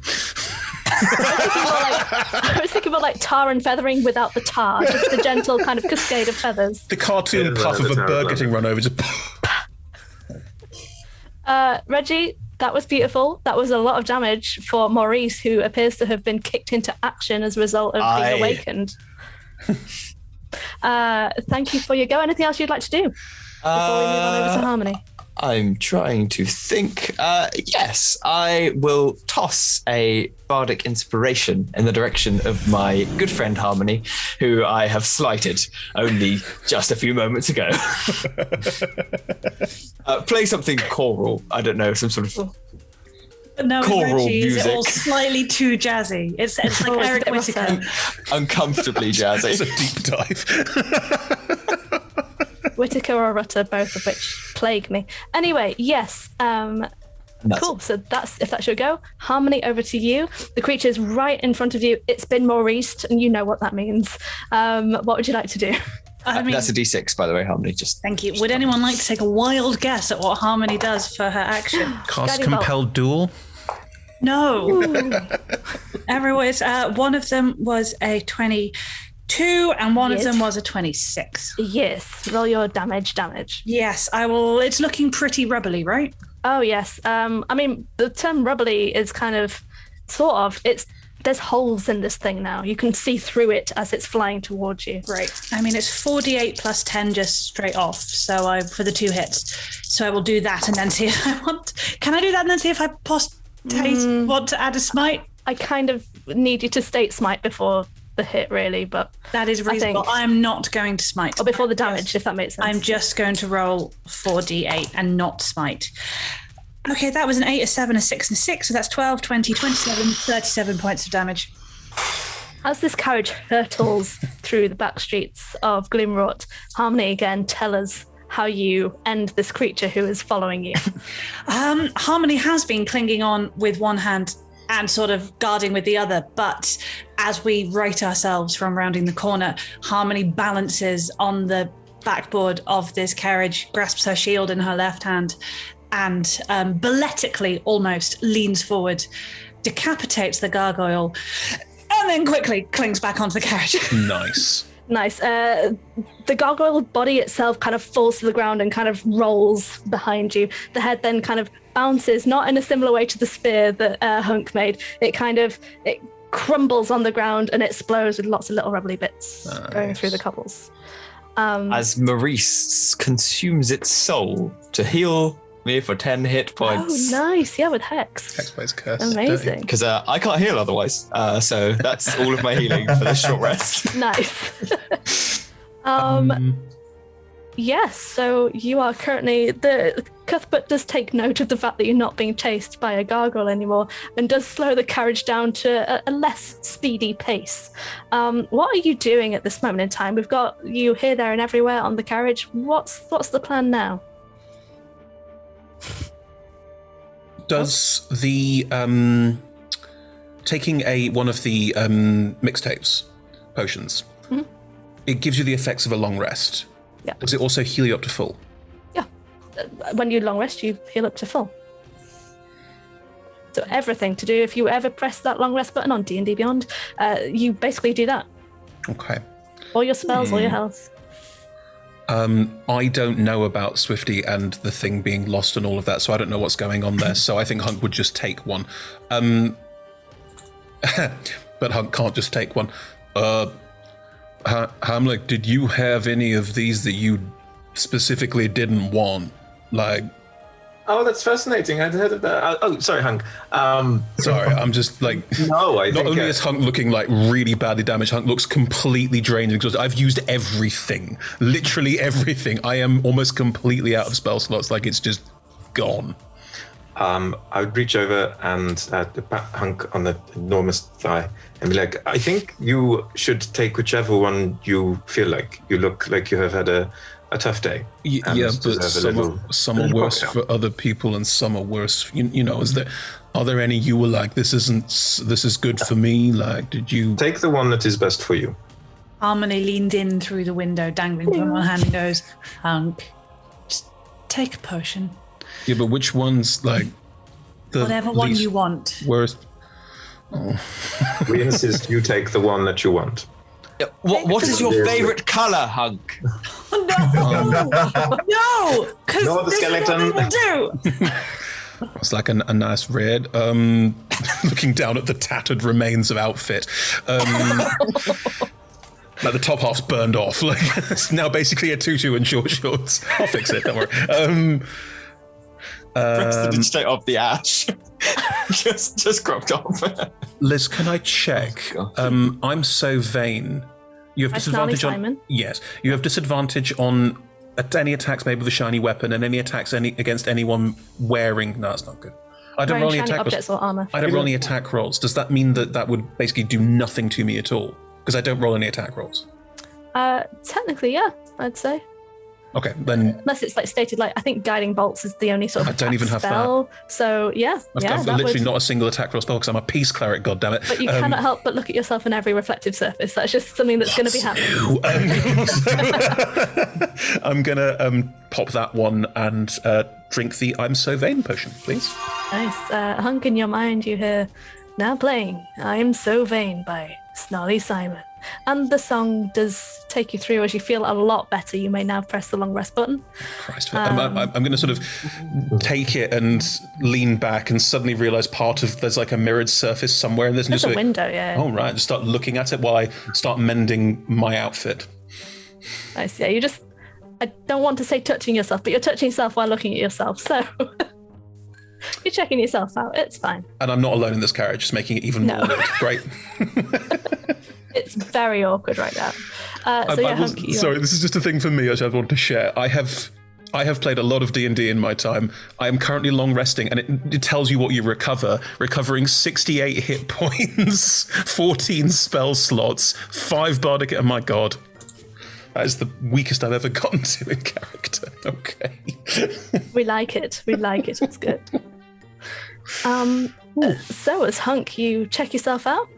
What are the rest of you doing? Taselli, you're on the back with Harmony. Reggie, you're still on top with Swifty. What's going on? Taselli, your egg friend, Hub's egg.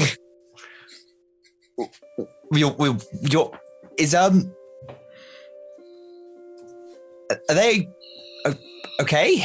Did I hurt them in the It's hard to say. And the Sally sort of spanks or hits the top of the card, sort of like. Please spank it. Stop it. Yeah, so hopefully the card is going to stop if possible. I mean, I know we are in a hurry, but I don't think the logistics of what we are. Make a persuasion check for spanking the cart. So this is against the cart. No, Cuthbert. I spank it.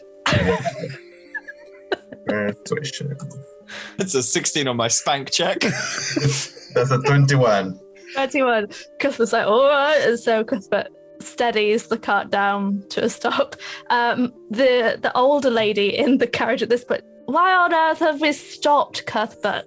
But Taselli, what would you like to do? Just a minute, please. Just a minute. And Taselli hops to the top and takes some of the tools and try to open Swifty's plates and try to sort of get an answer, like, are you there? And there's nothing, no response. So actually some of the gears and cogs start like falling down. And as the plates open, there is these two figures made of probably gold or whatever. And Taselli just takes them and jumps down the cart. And sort of grasps and says like, we're gonna be okay. And maybe cleans a couple of tears on his face and jumps in. Harmony, Reggie, Yes, come on, get in. It looks like a bit of a squeeze. It's enough space for maybe. No, actually, it's kind of full. You are full on the inside. Two of you will have to stay on the outside unless you want to sit on anyone's knee. I wouldn't want to impose, but Heimlich, if there's space upon your lap. Although, might I add, I am 7'2". Reginald, I am very aware of all your proportions. And I have a very comfortable lap at the moment thanks to this enormous dress. I mean, my dears, you don't mind if my friends joins us? Oh, no, not at all. More the merrier. Don't you agree, Eurasia? Yes, Mumsy, I suppose that's okay. Harmony, you I don't quite want to leave you up here by yourself. I mean, Harmony is not climbing in onto all your laps. Harmony okay, I was there's ample room upon mine, but hang on, I'm gonna get out so there's space. But first, I'm just gonna say, is everything okay? What happened? I can tell you on the way, but I think we should move in. I'm gonna make space. It's okay. I can fix stuff. This is me too. And please don't misunderstand me. It's not like I don't need your help, but this is not something that could be fixed. Like I can do more than just like general fixing. I can like, is there a specific piece that's missing? Because I can literally just make it for you. In theory, yes. Should we try? So, when I was in the Feywild, I learned a way to transform emotions and feelings into batteries. But it needs to be a really powerful emotion to power Swifty. My master and I, we got some, and that's it. But I don't see how you could fix it. Liz, I have an ability as a creation bard to make as an action, I can create one non-magical item of my choice. Mm-hmm. Could I create a gem that could function as a battery that Tiseli can then empower? I would say it could function as a battery. The specific thing with Tiseli is, though, it has to be quite a strong emotion. That is how that works. I would say Swifty would function, but perhaps its empowered rend would be at disadvantage because it's not functioning in the way that it should. So it could certainly walk, but it'd be like a zombified egg. It wouldn't have the life that it did before. But yeah. And it's up to you. I don't have to do this. I just want to help you. I'm trying to help you. So Tiseli has this stroke of genius, and she's like, I don't know how. I never thought about an alternative. I mean, I'm clearly the intelligent, but you are the wise. This is not my area, but let's at least give it a go. That would be. I think that's a possibility. So it's worth to give a shot. In which case, I will, presumably outside of, not crowded in with all these people, get out of the carriage and start playing on the ukulele. And a lot of my magic, the notes sort of wisp off and look magical, but these will then reform and actually create the best that Hunk can, a replica of it was a gemstone in the top, wasn't it, Ellie? Yeah, an obsidian. I'll recreate as best I can an obsidian stone to fit in the top of Swifty where this thing was. It's not magical, it's just a thing, but as far as I understand it, that might have done something. Yeah, I mean, it does go into where it's meant to, and some of the plates kind of seem to reconnect, and the cogs begin to whir again, maybe a slight bit slower than normal. Swifty is with you again. Yeah, doesn't seem to respond in the way that he used to, but is certainly with you. Okay, that'll last for 4 hours, and then if you need me to, I'll take another potion. I'll do it again. Okay. Thank you. Probably we can solve this before that, and you don't have to take more potions because that's definitely not good for anyone. I've just realised something. I'm staring at myself through his reflection and saying, sorry, I wasn't paying attention. What was that? Oh, you're so vain. You wish this song would be about you, don't you? Don't you? I'm sorry, I'm still looking at myself. What? Yeah, Hunk, you look fit. I mean, I've mended the outfit, the dress / jumpsuit, Mm-hmm. and I've left some artful sort of like scratches in it, so it's even more sexy than it was beforehand. Nice. I think actually Swift is put back, and he has scratches all around, but there is one specific, really polished and reflective surface that Hunk is just looking at himself in the egg all the time. I will hop up on top with Harmony and Swifty. I am looking at myself in the reflection, but I am there, Cool. and that way there's space inside for everybody.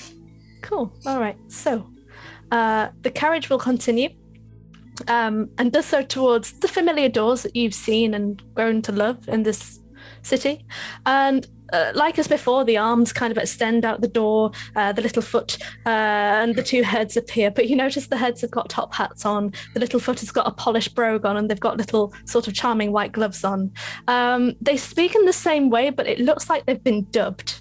And they say, Lady Magistricia and Eurisha Flaquet, a pleasure as always. You are entering into the most pleasant part of the city home of the ruler, the High Madrigal herself, Lady Fermata Babbington. Welcome to the Dusk Quarter, and the doors open. There's a fanfare as they do. It sounds exactly like the music that you all heard before you got here. And the carriage continues, and you see massive When mansions. you say here, just quickly, do you mean the Shadowfell? What? As in before we got to the Shadowfell? Yes. Or is this music that... Okay. Yeah, so the music that you heard before you arrived in the Shadowfell, yeah. Just to clarify, not just something that was playing in my head before I arrived at the store. No. Oh, no. But yeah, you see the massive mansions painted in gold and silver hues as you sort of continue. And the cobbles here are patterned and slightly smoother, allowing for a comfier carriage ride. There are gardens here, very well kept, in complete contrast to the greenhouse where you were before. And just in the distance, you are sort of going towards gradually huge grounds in the center of this area. And you can see in the silhouette, the moon just behind it, of a huge palace. Who's in the carriage right now? Because Harmony, Hunk, you are outside with Swifty. We've then got Heimlich, Tiseli, and Reggie on the inside. You hear the younger girl, Eurisia, pipe up. Do you think she'll actually smile today, Mumsy? I hear she's very miserable at times. Now, Eurisia, darling, you mustn't say things so close to the grounds, although what is within the comfort of one's own mansion is one's own business, isn't it, dear? So, tell me, who are you all? You all keep jumping in and out of my carriage. Go on, you. And she kind of puts a hand on Heimlich's knee again. Oh, the Magistracia, I presume? Lady Magistracia Flaquet, that's me, yes. Yes, it is a huge pleasure to meet you. We are travelers. We have arrived in the area to come to this fantastic ball we have heard so much about. We understand that it is never ending, and it seems curious that you are just arriving. Oh, it's jolly good fun. So it is never ending. We've just come back from our new gown fitting. One can't wear the same gown all the time, can one?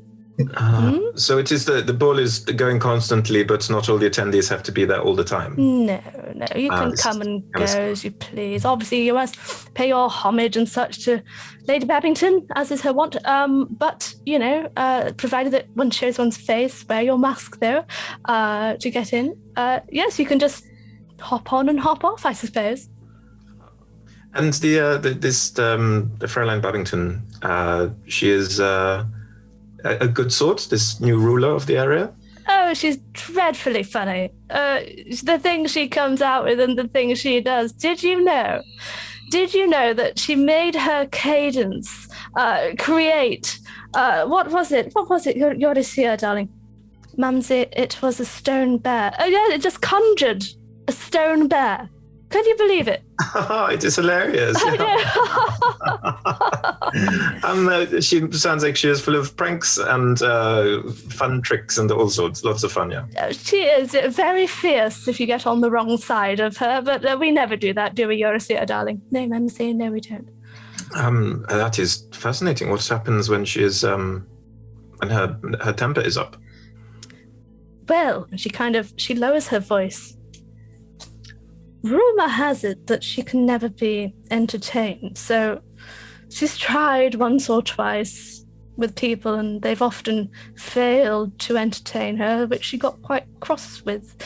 So she did a little nifty trick and just got rid of them. She just disappeared them.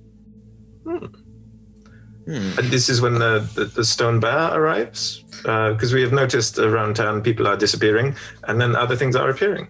It's so funny, isn't it? Yes. So it sort of envelops the person, hopefully the right person. Often it can be the wrong person, but that's by the by.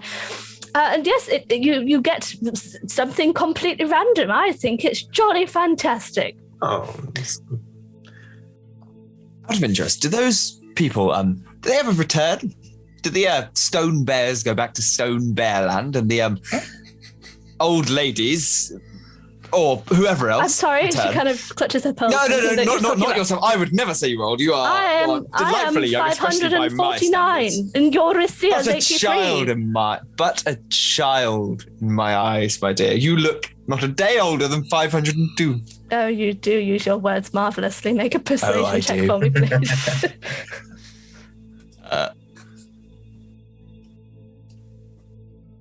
That's a. I'm just going to add the D4. It lasts a minute. That's 17. 17. Well, I like you. You've got a very good jawline, I suppose. Thank you kindly. I'm sorry, you were saying. I'm very rude of me. Go on. No. I was just asking as to whether the stone bears have ever returned from whence they came, and the people who were replaced by the stone bears or whatever else, gargoyles or hellhounds or small green rats, perhaps, if they ever come back. Well, I don't suppose Lady Babbington's ever wanted to return anything, but I mean, I'm sorry, I am very academic. Eurasia's not, so she probably won't be able to understand a word I'm saying, will you, dear? But as far as I'm aware, no, it could be done, I suppose, but Lady Babbington's never tried. Well, we have several lifetimes, and perhaps one day we'll be surprised. You're very jolly. I like you. Oh, I try. No. Thank you. Thank you. No. No, thank you. No, thank you. Thank you. Thank you. Might I just add, those shoes are wonderful. If you ever fancy changing them, I have a penchant for. Do not worry. No, go on. Please you tell me. I would love to know about your shoes. Eurasia, look, this man has would shoes. you? Well, As you open your jacket, her eyes lighten up. She's got a little silver number on her feet at the moment, but she is eyeing up. Tell me what you've got, Reggie. Tell me what you've got that she could have. In here we have an owlbear slipper. That's one of my favorites. I found that on a fawn, which was just out frolicking in the fields. Don't entirely know how it came about it. We also have a Tarrasque stiletto here. Oh, I've never heard of one of those. The rib bone of a Tarrasque. Oh, Is it massive? Is it expensive? Well, priceless. But for you, we can set a price No, of just tell me your how much shoes. it costs, and I assume I'll have it for I free. trade But just tell me how much it exclusively in was. shoes, my dear. How much was it? Well, a commitment of several years to a lady that I did not especially care for. But all of these things, it's just happenstance in history. And last but not least, my favorite number, most favorite. Have you ever heard stories of Lolth, spider goddess? Lovely sort of spider thing. Oh, yes, very frightening. Yes. Very frightening. This was this originally was a figurine made in her likeness from the arse webs of a giant spider in a cave. I've never heard the of such likeness a is still place. there. Before it was it was transformed into the heel of this shoe as Reggie pulls out a shoe which has a rather large 6-inch figurine of Lolth made from spider webs attached to a night black shoe. Why did you specify arse webs? They're all arse webs. I do have many degrees in biology. Do not fret, Chris. I know! That's why I'm confused. But she's certainly looking at If the you'd Lolth. ever like any, Lolth. I would very much enjoy the Lolth slipper. Was it stiletto? Well, just a rather large heel, but I could provide it to you on one condition. Right. We're friends, aren't we? Are we? We could be one day if we spent Could long enough we? together and I gave you enough shoes, perhaps. I Do you suppose. know? Do you know Lady Babbington? Go on. Do I know? Do you know her? Are you on a Oh. first name basis? Yeah, but she knows everybody. So, yes, I So suppose. she knows. I suppose Well, I could be on a first name basis with Lady Babbington.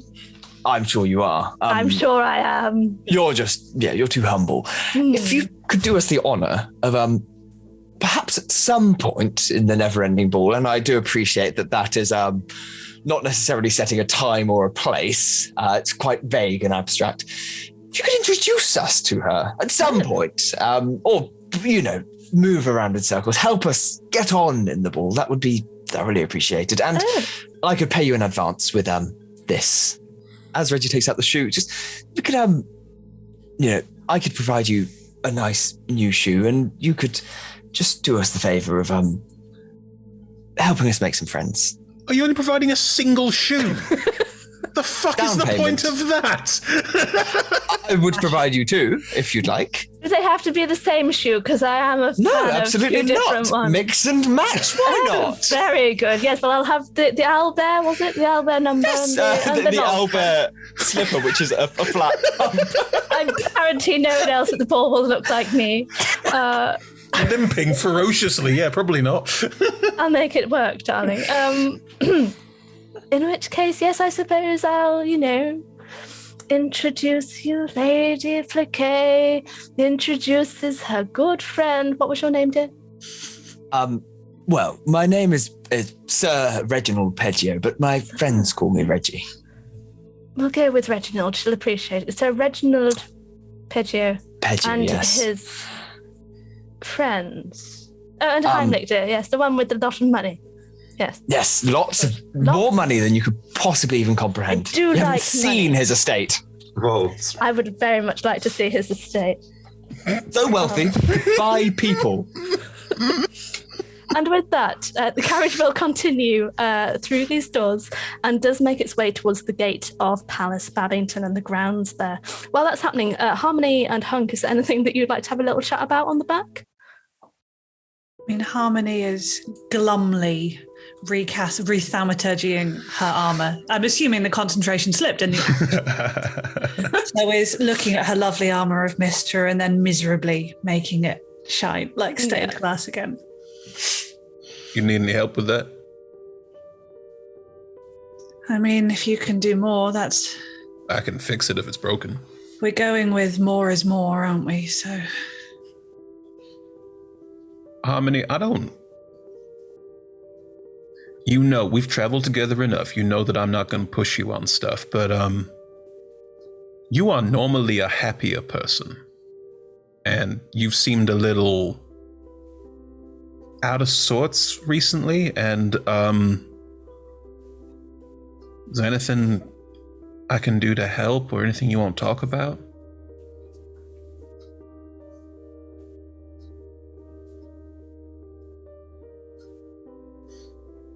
I would love to say yes, because it's you. But to start talking would mean admitting I have lied to you. Okay. Every day. For a long time. And I feel like that's not a helpful conversation for right now.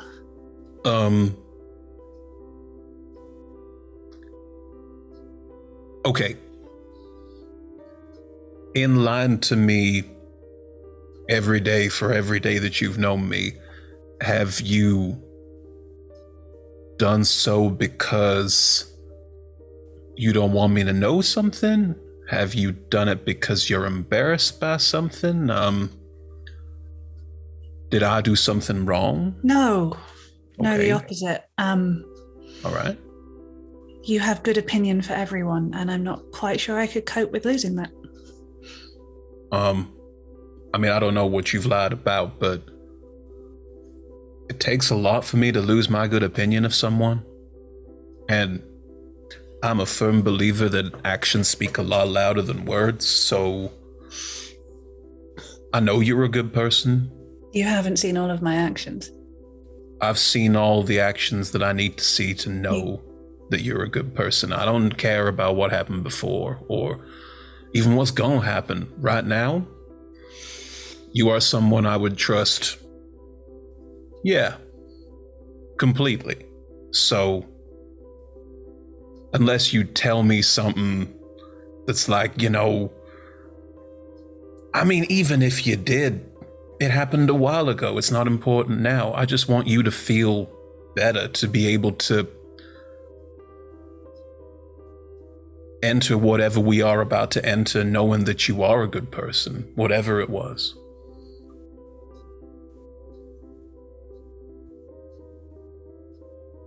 I think the problem is I was a good person because I followed all the rules. Mm-hmm. And then I decided to take away the rules and the armor. And I stopped being a good person. Okay. So the armor's not coming off again. Okay.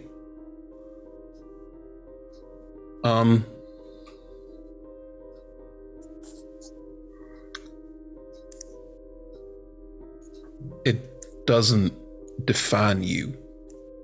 You define you. If the armor makes you define you in a way that it didn't when it wasn't on, that's you making that choice to do that. That's not the armor doing that. That's you choosing to do that. You sort of run out of choices when Mystra catches up with you. But Okay.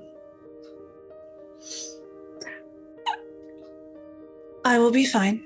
I will work out how to live with myself. I will tell you one day. Okay. And in the meantime, don't trust me too far. Okay. It doesn't matter what you say. It matters what you do. That's what I'm afraid of. And if you're worried that it's going to happen again, armor or not, I'm here for you. Okay? Whatever it is. And even whatever it was, you can't turn back time. At least I don't know how to. But there's lots of things you can do to fix something that's wrong. It's what I'm doing right now. And I will, I was going to say pat you on the shoulder. That's demeaning. I will sort of give you a... Clap on the shoulder's not demeaning. I think it's probably a hug. I'll give you a nice big hug. And how hurt are you right now? Oh, not very. No, I didn't think so, but still. 5-6 of my points. Sorry, say that again? I didn't hear you say it again. Oh, I have 5/6 of my hit points. I will also cast a Cure Wounds while I'm doing that. And it's not just curing your wounds, it's also like you are trusted and loved and cared about. It doesn't matter to me because you are you, and that is more important. As she feels your very familiar magic, Harmony will flinch slightly. It's forgiveness and acceptance she doesn't really feel worthy of, which you will notice with your ridiculously high insight. But she won't say anything. I will not move away or react differently to you than I have before. That's 20 hit points back. I am practically back up to full. Thank you. Retanked. Imagine being able to heal.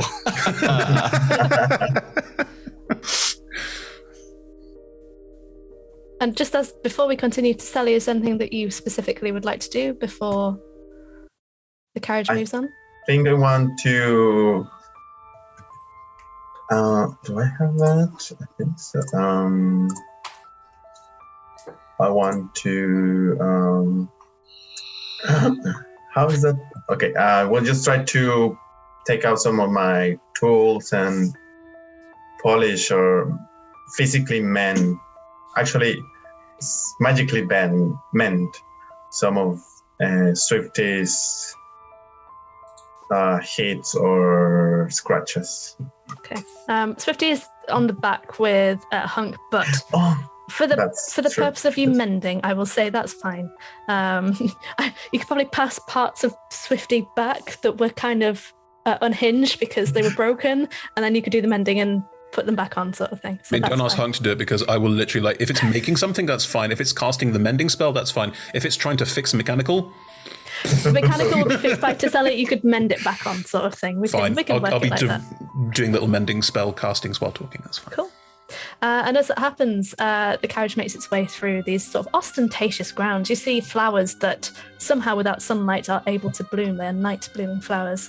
And there are plants sort of lining the carefully trimmed verges, sort of topiary here and there. And the palace now getting closer to you, lit by golden lights as the carriage continues. Those of you on the back, Harmony and Hunk, can make a perception check for me. Yaha. 19. 13. There are some things here, it would be Hunk that would know this. that perhaps shouldn't be. You do see a lot of patches of pink mushrooms that look completely out of place here. With that check as well, Hunk, I'm going to say it. You swear you see a pickle just embedded in the center of these mushrooms as the carriage continues. Has it got a smile on its face? Who can say? Well, Hunk will go, that's weird, but that's all you'll get from Hunk for that. But Chris is horrified, Liz. Horrified. They need to live on somewhere, Chris. This is where they're going. They're in Twitch chat, Liz. They're everywhere. And the carriage continues. You make your way past a great big water fountain, and Harmony and Hunk on the back, you get kind of misted as you pass. Oh, that means that Swifty's now even more effective. So if we're still talking, I am half paying attention.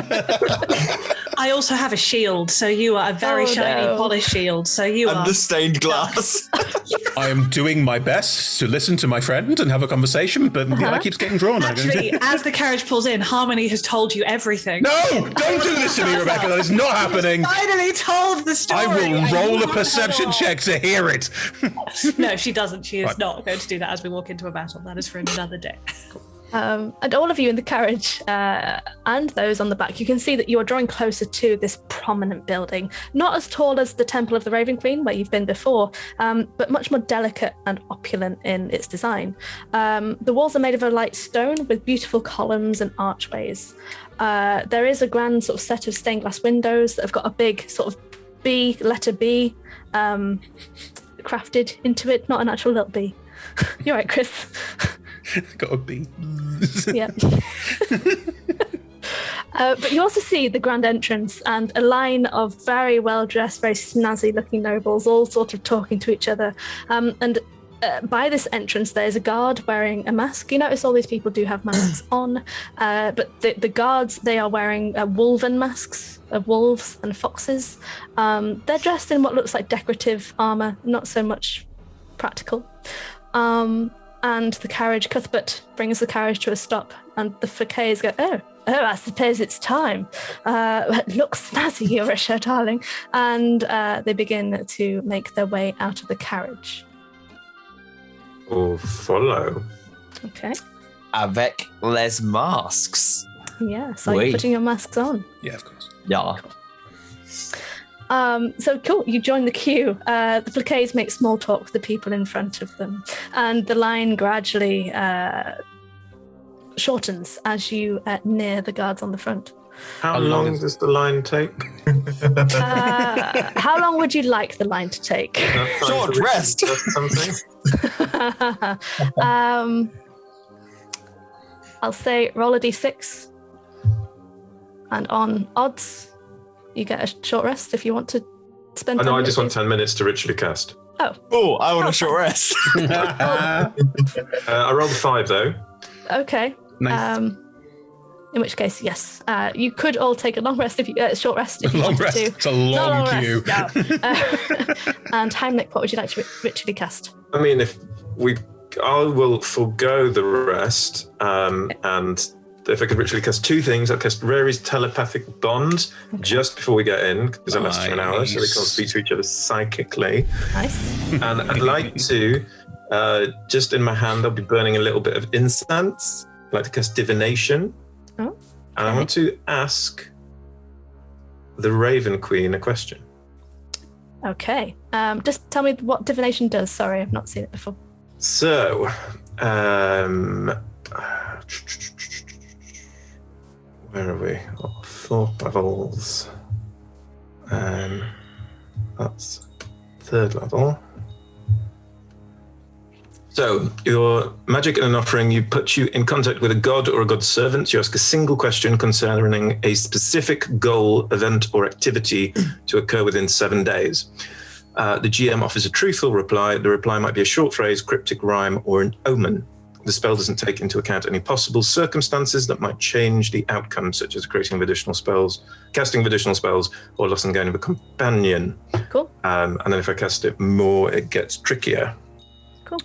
Does it say in the spell that it has to rhyme, John, or anything else to make Liz's life harder? Just checking. No. It can just be as cryptic as you like. It could be a haiku. It could be a little limerick if you There like. was a young Raven Queen called, what's her name? She sat on the loo and that's how she got fame. Don't make me rhyme. Different kind of Raven Queen. That's onlyfans.com/Raven Queen. Oh, God. Heimlich, what's your question? My question is, what has Lady Babbington taken Swifty's gem for? There is a bit of a pause. But Heimlich, in your mind, you see complete darkness and feathers kind of fade in and light appears as the feathers kind of take the darkness away. And you hear in your mind, the one who wants everything will get everything that she wants. You then hear, for one who has no joy, she will grasp on anything she can get her hands on. That's your sight comes back to you. Eyes and mist, incense burns down. Sally, I was just actually, Reggie, I was just having a small chat with your new patron. She seems very charming. She is. Excellent choice. Thank you. Sally, what was we talked about the emotion that powers Swifty and so much of your magic. What was the emotion that was powering your egg? I don't. So, this magic is complicated, right? And when you get in touch with one of those batteries or gemstones, you get like sort of flash of everything at the same time, of whatever the experience was. But for this one in specific, there was a lot of love involved. So we have the knowledge from several sources now, and from the Raven Queen, that this Lady Babbington, Femata Babbington, is without joy. She has no capacity for it, and seems to be seeking it out. Has tried to be entertained, and I would put forward the idea that the joy contained within Swifty, wherever that joy comes from, what it is, she has taken that to try and utilize it. And I don't know, maybe we go in there and we fight and we attack and we do things. Maybe we can entertain her. I don't know.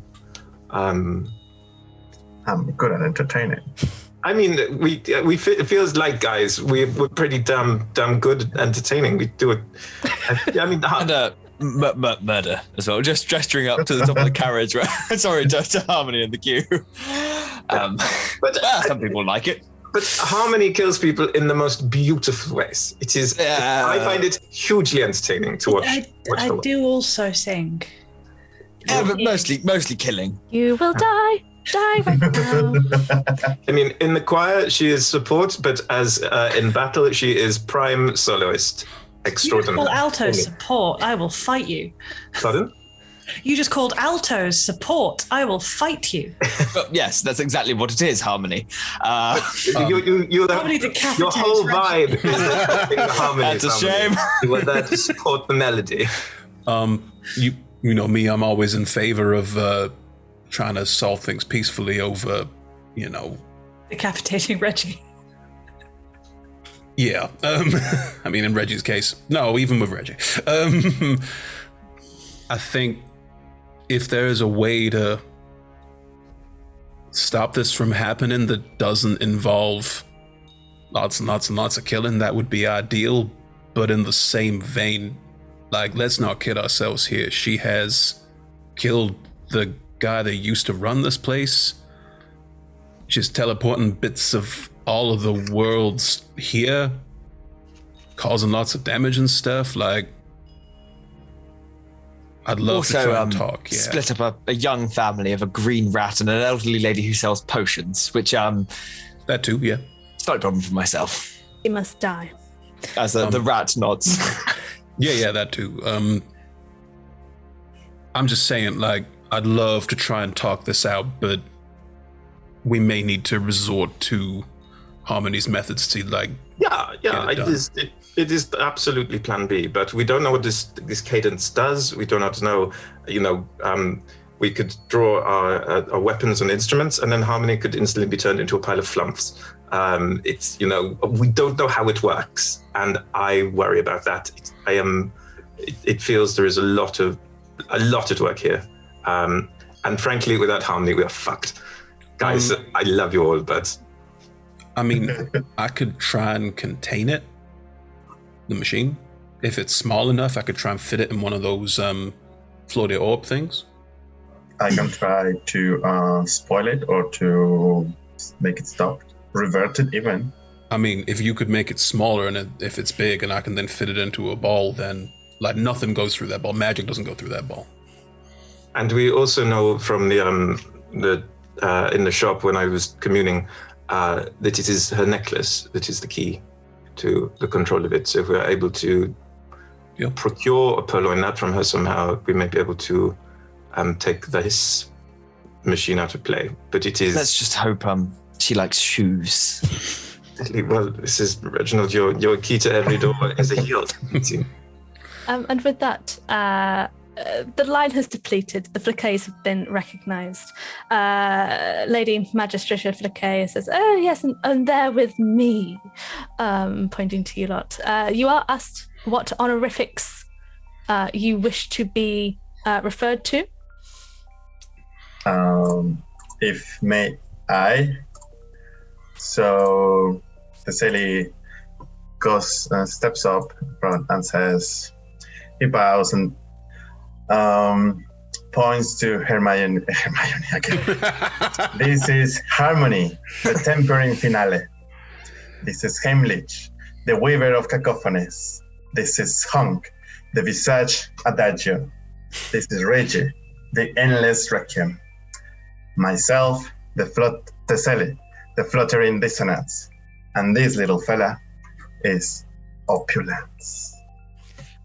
As Reggie places the small top hat back upon Swifty's head.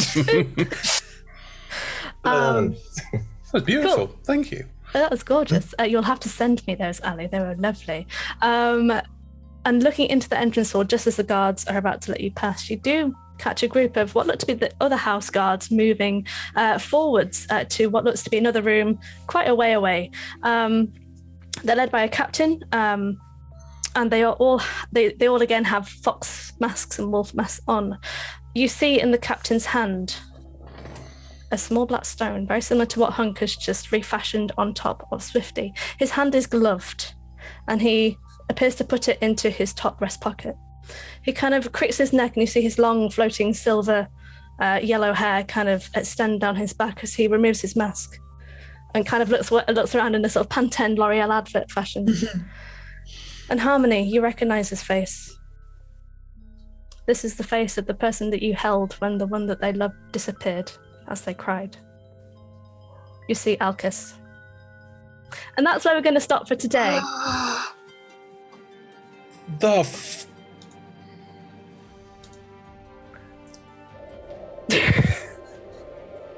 Thank you, everyone, for joining us and being part of the wild evening that was tonight's show.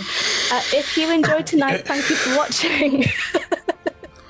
I love how shocked you all are. The next Tuesday show will be... I don't even understand it, but it's crazy. I might be changing sides, guys. No. Next Tuesday show will be Warriors of Waterdeep. Chris, do you want to tell us what that is? It's called Warriors of Waterdeep. It is based on the popular mobile game Warriors of Waterdeep. We are currently playing through the fifth chapter of the game. This is the third season we have done this, and the players all play characters from the game, and they're currently descending into the Heartcoil Deeps. alongside some other characters who there's been a couple of cool sneaky things happening here that watch it and you may find out. But yes, we're doing that tomorrow. Amazing. So yeah, that will be every Tuesday from 6 p.m. UK time or 10 a.m. Pacific time.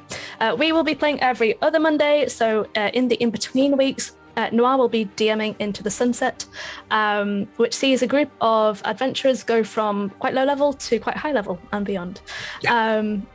So yeah, that will be Mondays, you know what time, 6 p.m. UK, 10 a.m. Pacific.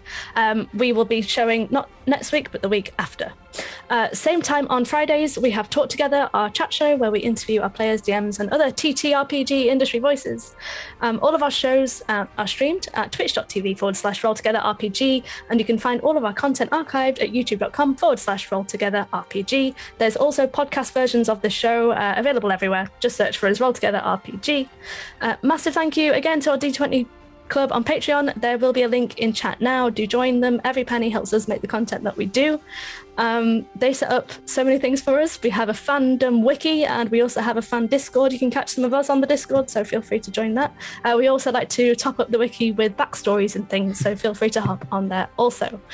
Big thanks to our sponsors, Hero Forge, Ultra Pro, Elderwood Academy, and our supporters, D&D Beyond, Idle Champions of the Forgotten Realms, Warriors of Waterdeep, and Level Up Dice. Don't forget, we are also on social media as Roll Together RPG. Thank you for watching. Have a great 2 weeks, and we will see you next time for the finale. See you then.